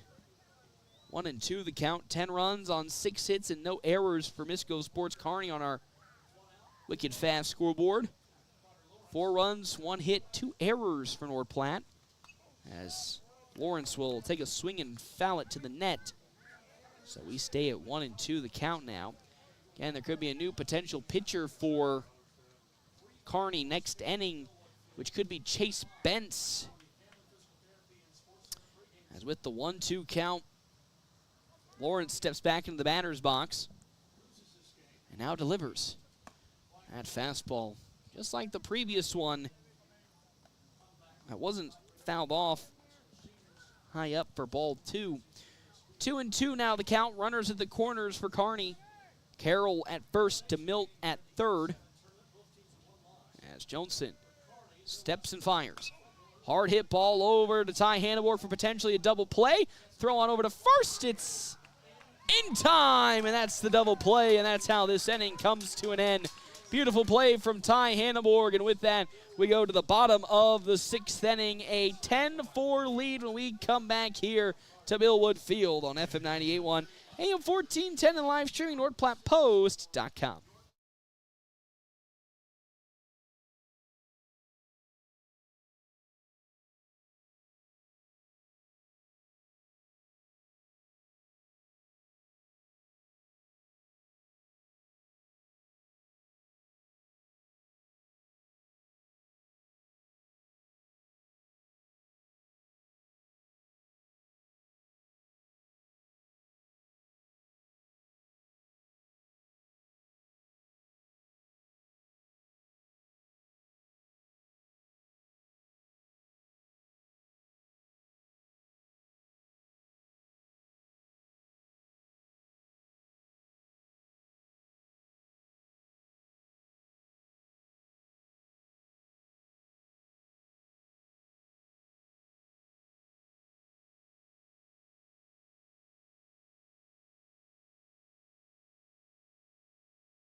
We're back here to Billwood Field, FM 98.1, AM 1410, live streaming NorthPlattePost.com. 10-4 lead in the elimination game between Misko Sports Kearney. Great Plains Health Post 163. 10 runs on 6 hits and no errors for Misko Sports, compared to 4 runs on 1 hit, 2 errors for Great Plains Health. Got our game stats brought to you in part by State Farm agent Bobby Campbell, and our scoreboard brought to you in part by Wicked Fast. If you download the My Phillips 66 app yet, if not, you're missing out on so much savings with Wicked Fast. Ty Hannibal up to bat here against Gunnar DeMilt, as he'll see the fastball that's high and away for ball 1, and then a fastball right at the knees for strike number 1. 1-1 the count, nobody out, nobody on to lead off the bottom of the 6th.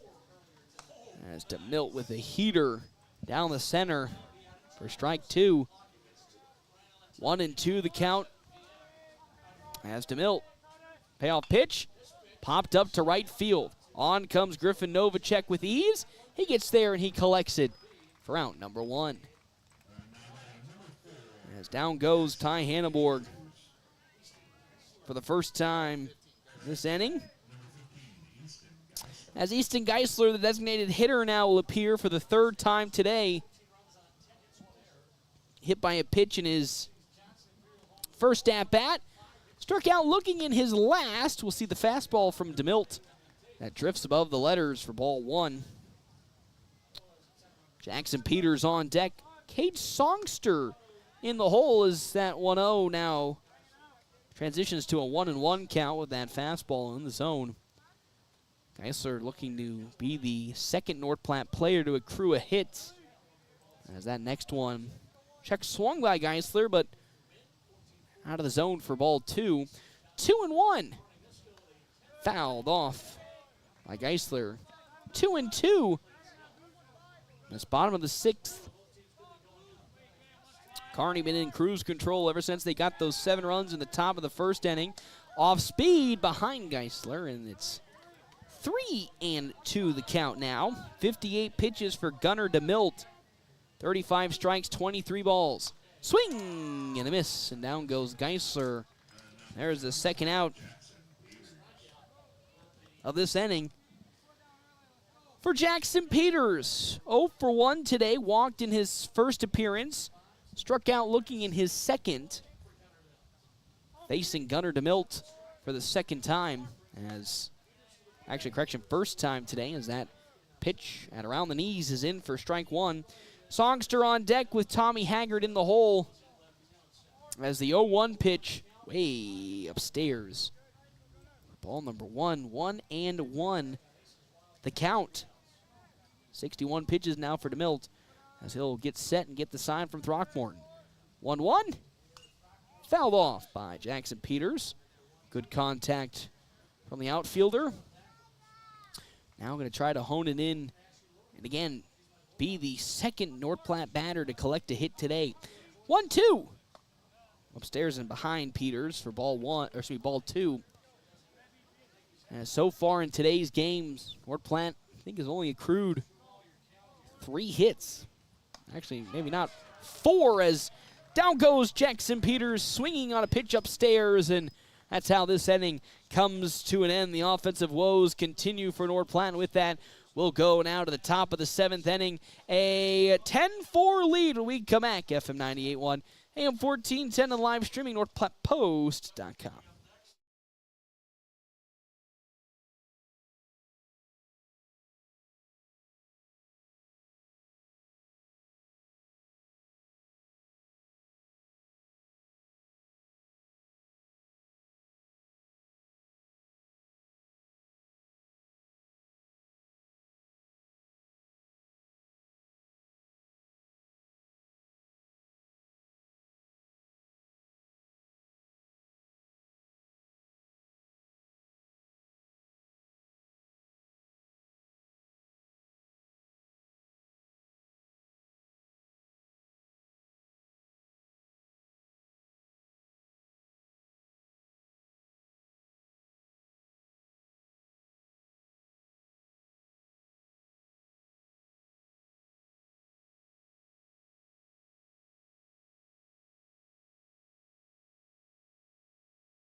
As welcome back here on our live stream, as well as FM 98.1 and AM 1410, as hard hit ball from Talon Lewis out of the outreach glove of Jacoby Silos at third base for hit number 7 today for Misko Sports Kearney.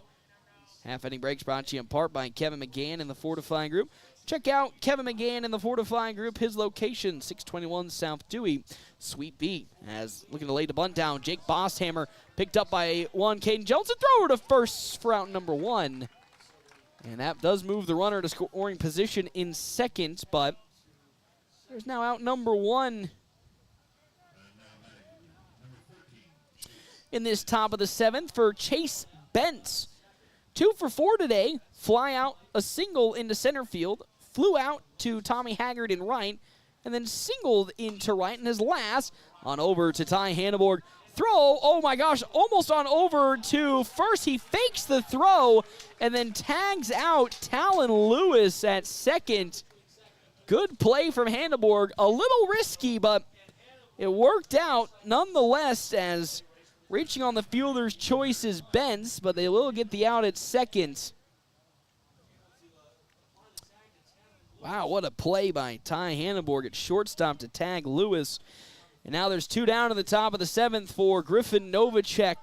So far 0 for 1, and the stat line is so funny. Intentionally walked in his first at-bat, was struck out swinging in his second, walked in his third, and then hit by a pitch in his fourth. So with everything he could have done to, not accrue a hit, he did so right here.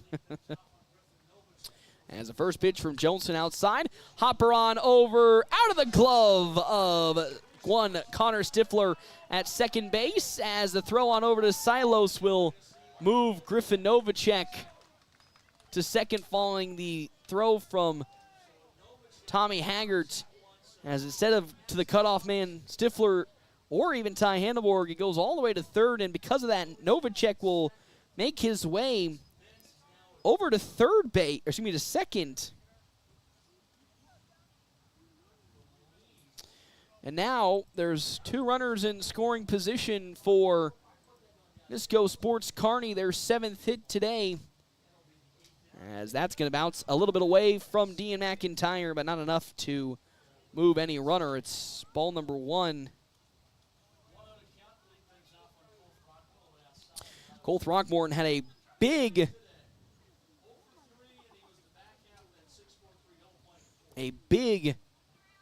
bomb out to center field that was gloved up by Jackson Peters in his last at-bat. And had a big double play ground out in his third at-bat as he'll swing and fly one to the net for strike 1.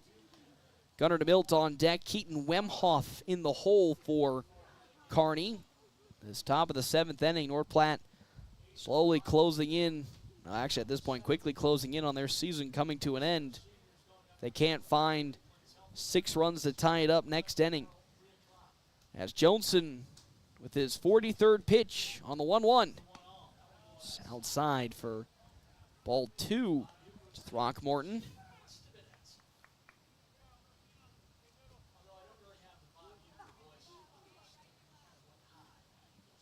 Two and one.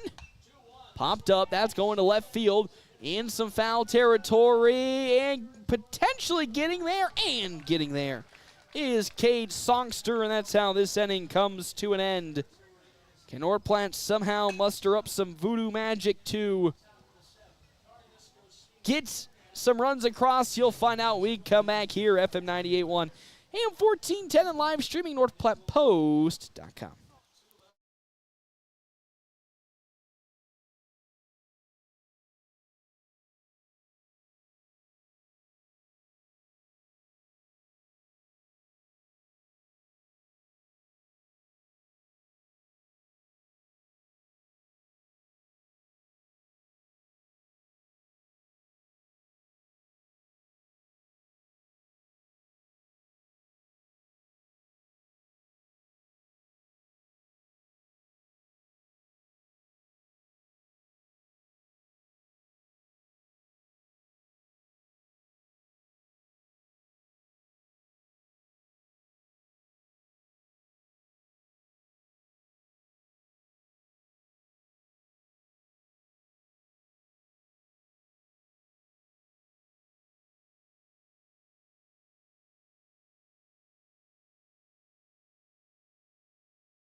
Welcome back here to Millwood Field. Last inning potentially a play for the North Platte season with Cade Songster up to bat for North Platte versus Gunnar DeMilt, as that first ball into Songster there for strike number 1. Half inning breaks brought to you in part by Kevin McGann and the Fortify Group. Check out Kevin McGann and the Fortify Group. His location, 621 South Dewey, Suite B. As the 0-1 to Songster makes that 1-1 as it's upstairs. On deck, Easton Jones with Caden Johnson in the hole as Songster will foul one back to the netting off of Gunnar DeMilt. 10-4 lead on our Wicked Fast scoreboard. 10 runs, 8 hits, No errors for Kearney. Next pitch around the foot. Songster 2-2. As DeMilt's pitch grounded on over to first, and then stepping on the bag to easily get out number one. There is Devin Carroll, and that's how the first down is accrued for now up to bat being Easton Jones. Of course, appeared last game in this exact situation in the bottom of the seventh, trying to find some sort of, I hate to say effort, but something to go the right way for North Platte hitters. Struck out swinging in that lone appearance as he'll take a big swing and a miss against DeMilt. As now a 1-1 count to Jones with one out in this bottom of the seventh inning. As next pitch, swing and a miss. Strike two is that one just a little below the bat. 1-2 the count with one out. As Jones calls time and now is ready to rock and roll. The 1-2 from Gunnar DeMilt upstairs. 2-2 the count.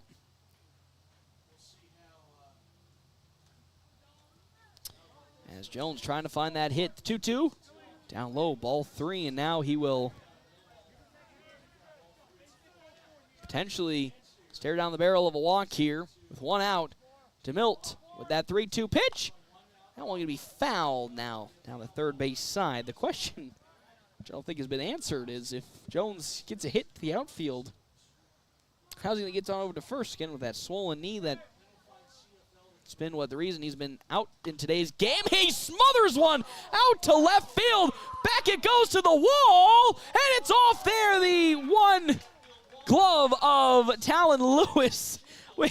I ain't going to be that guy, but we almost saw another injury potential home run from Easton Jones. How crazy would that have been if in years where he comes in to pinch hit with an injury to his knee, he smashes one out of the park as Easton Jones gets a big hug off of Coach Ricky Holm, as that'll probably end the season for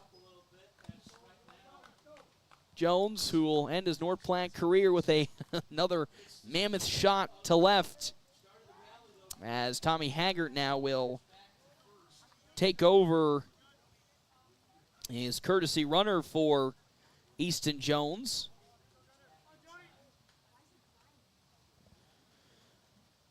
A 10-4 lead, one out in this bottom of the seventh inning. As Caden Johnson up to bat. Johnson today 0 for 2, walked in his last plate appearance. 2 ground outs and a walk as he pops that up to the high sky, and Cole Throckmorton's going to track it down, get underneath it, and grab it for out number 2. And now North Platte's on their final out of the season. As here's Connor Stifler up to bat. 0 for 2 today, walked in his last plate appearance. Struck out looking in his second, and then line drived out to Jake Bosshammer in his first at bat. As some of the hugs now go the way of Caden Johnson as he makes his way towards the dugout for the last time for his career here at North Platte, barring some Christmas miracle. As DeMilt's 0-1 to Stifler. Big hit to the net. Strike number 2.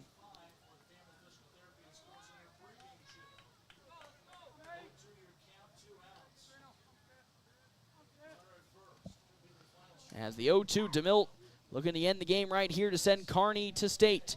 0-2, swing and a miss. And that's how this game comes to an end. And how Kearney will go to state, and unfortunately for North Platte, have their season come to an end. And with that, North Platte's season is over. They made it as far as they could today. Had destiny in their hands as they could have got the win against Grand Island U Save to pick up the victory and head to state, fall in that game 6-2, and then fall to Kearney here 10-4 after 7 runs were given up in the top of the first inning. And with that, North Platte's season officially will come to an end with a record of 15-22. It's tough to describe just because this day offensively was such a struggle for North Platte, but with how much battle this team put on, of course, had destiny in their hands after a victory against number 1 seeded Hastings to start this tournament off, giving them their best potential opportunity to get to state for the second year in a row. Unfortunately, the bats at the wrong time fall flat, and they end this game with 2 accrued hits and fall 10-4. 10 runs on 8 hits and no errors for Misko Sports Kearney. 4 runs on 2 hits and 2 errors for North Platte. Unfortunately, this is the toughest part of it all. We got to say goodbye to a lot of those seniors we've just come to know and love during our time here. Caden Johnson, Easton Jones, Landon Greeno. Mike McFadden's only been here for a singular year, but wished we saw more of him during his time. Easton Geisler being another one of those names, as their North Platte career comes to an end with a fall here to their historic rival, Kearney, 10-4. Step aside, take a break. We come back. Quick stop post-game show on FM 98.1, AM 1410, and live streaming NorthPlattePost.com.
Welcome back here, Billwood Field, FM 98.1, AM 1410. The season comes to an end for Great Plains South Post 163 as they fall to Misko Sports Kearney in this game 10-4.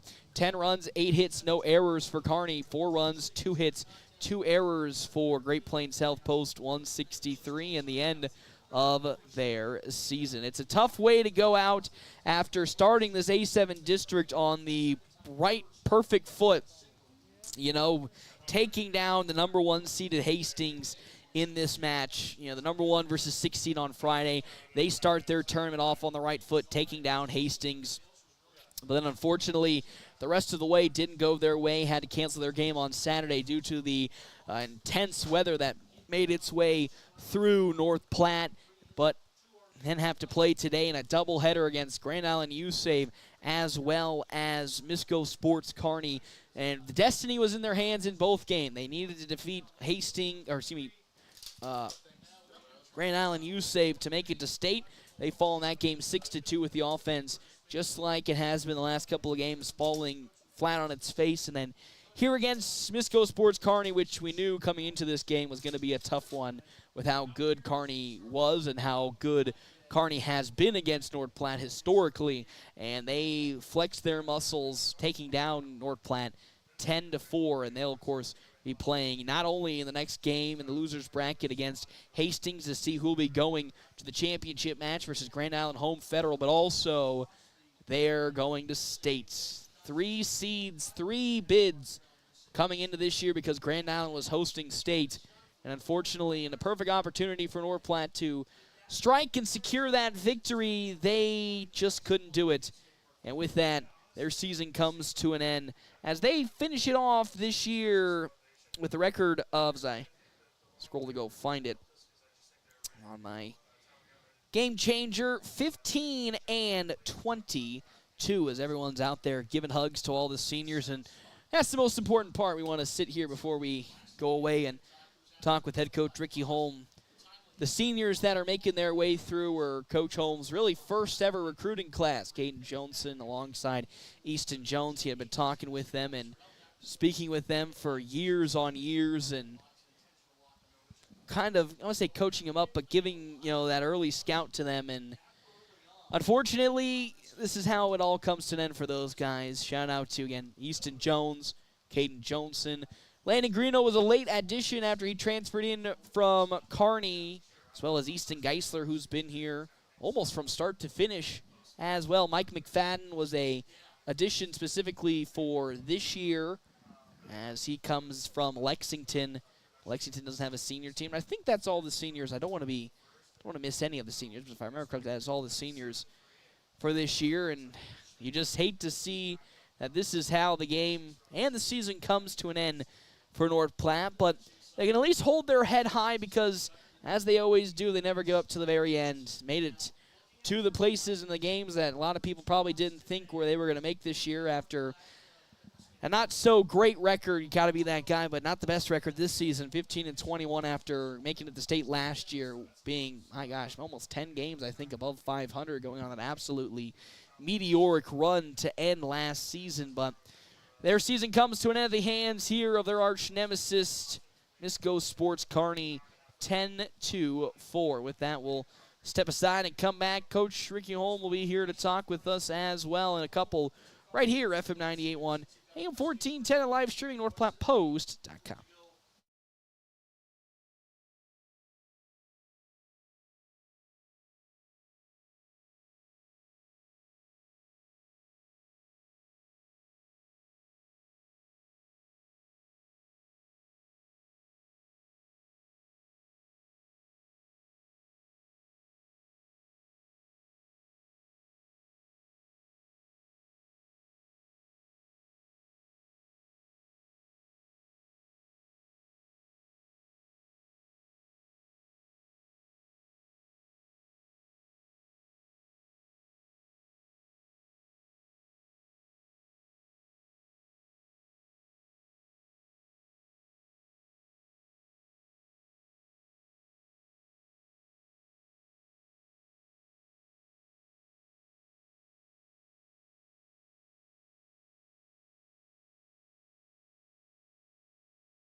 Welcome back here, Billwood Field, FM 98.1, AM 1410, and live streaming NorthPlattePost.com. Joined by head coach Ricky Holm. Probably the toughest conversation we're going to have all season on what was probably the toughest day you might maybe even experienced in your time here at North Platte. Not one, but you had two opportunities to convert those, opportunities for a state bid into that ticket in. But unfortunately, luck and the winning portion was not on your side today. You fell to Grand Island U-Save in game number 1, and then fell to Misko Sports Kearney in game number 2. This is the toughest end of your season you've probably had here as the coach for North Platte? Oh, the walk-off versus GI last year hurt pretty bad. Yep. This one's up there. The main reason it's one of, if not the most painful, is just because of the senior class. Those guys were 8th graders my first year here. Easton Jones, Caden Jonason had swung up. So, I've been coaching these guys for the better part of half a decade. So you build relationships with them that extend farther than the baseball field. You kind of try to talk to those guys afterwards, whether it's something to do with baseball, something to do with school, something to do with life, girlfriend, parents, whatever, that they have a coach for life. I try to, work pretty hard at staying in contact with those guys, whether they play college baseball or not, especially this senior group. Just to see them turn from 13-year-old boys to 18-year-old young men, that's an exciting part as a coach, is not only seeing the growth as a baseball player, but just as people and as individuals, and just excited for them to see what they do in the real world. But that's why it's going to hurt. The main reason this year is just that senior class. I told them after the game, I could be here for 50 years. There's only ever going to be one group, my first group of guys, and that's this senior class here. So no matter where we go, we could win 10 state titles from here. But that group is going to hold a special place in my heart for the rest of my life. And you talk about the difficulties of having to say goodbye to them, but how proud are you to know that a lot of these guys, not only have been through you from start to finish, but also are going to continue their careers, not just, in the college level, but also continuing on with baseball, whether it be at some different D2 schools, whether it be close or far away. Yeah, we got 3 guys as of now that are officially going to be playing college baseball. Easton Jones, Caden Jonason are going to be going to Phoenix College, so they'll be able to kind of get to go through that not alone and having a friend there, so that always makes that transition easier. And then just down the road, Tyler Townsend's going to be playing. Really excited for the opportunity for him. He's shown a ton of growth since he's been here. He's been one of those guys that, from an offensive standpoint, he's been a senior bat since his sophomore year. His biggest thing has always been just kind of consistency with the defense. And to see him have 1,000 fielding percentage at the end of the year, just huge growth from him. Easton Geisler, one of those guys, a couple years ago, had a shoulder surgery, kicked it around with the seniors for a summer and kept game changer and stayed around the game. And last year, first year back, he didn't get as much at bats or as much innings as he probably would have liked. But to see him come out and be a senior leader and not let, what's happened in the past affect his mindset. By the end of the year, he was a middle of the order designated hitter for us. And pretty just, good at it, too. And he's going to be right up there as one of the higher batting averages on the team. So to just see that growth from him, absolutely huge. And then Big Mike from Lex, not an easy spot for a new kid to come in, coming from a different program, doesn't know any of these guys, and to be able to come in and fit pretty seamlessly with the guys, just really proud of him. But all these guys, have shown growth, whether it be on the baseball field, in the classroom, in the real world. So just kind of excited to see him continue to grow, and I'm going to keep checking in on him and letting them know I'm there for them if they ever need anything. And that's what makes this program so special, because you not only see it, during the end of the high school season when Carter Kelly made his way out there, not even just, towards the end during district, but also saw him earlier this season as well stop by and help. And then, of course, Jack Polk was here today as well. And over the years, see Andrew Brocious, he's, of course, staying around normally as a coach, but so many different guys from previous iterations of the team stomping on by to not only help but also really be a big mentor for the program. Excited to see that with these guys that are now graduating, moving that step forward. Yeah, that's something that I've tried to instill since I've been here, is getting those guys that have played in the program and have moved on to college baseball to come back as much as possible. One, just to, have them have an outlet that they can come and move around and get some baseball reps in. But from a selfish perspective, to get with those young guys and, kind of let them know what the college life is like between balancing, school and baseball and everything else that comes with it, and being out on your own for the first time. And now that I'm thinking about it, I forgot to mention Landon Greeno. Can't forget old him. Mr. Reliable. He's one of those guys, I mean, moved here from Kearney, rival school, grew up playing against all these guys, and to come in here and pretty much take the starting first base job from day one. Only 400 hitter I've ever had since I've been here. Pitched and won some big games for us. He's got the opportunity to play college baseball as well. Not sure yet if he's going to jump at it or not, but best believe I'm going to be in his ear buzzing and letting him know. But, yeah, talking after the game, I mean, that's what's lucky about this group is they've seen every iteration of all the classes since I've been here come back and give back. And, you know, we had a bunch of ex-players in the stands today that are playing college baseball or still hanging around the program and helping out.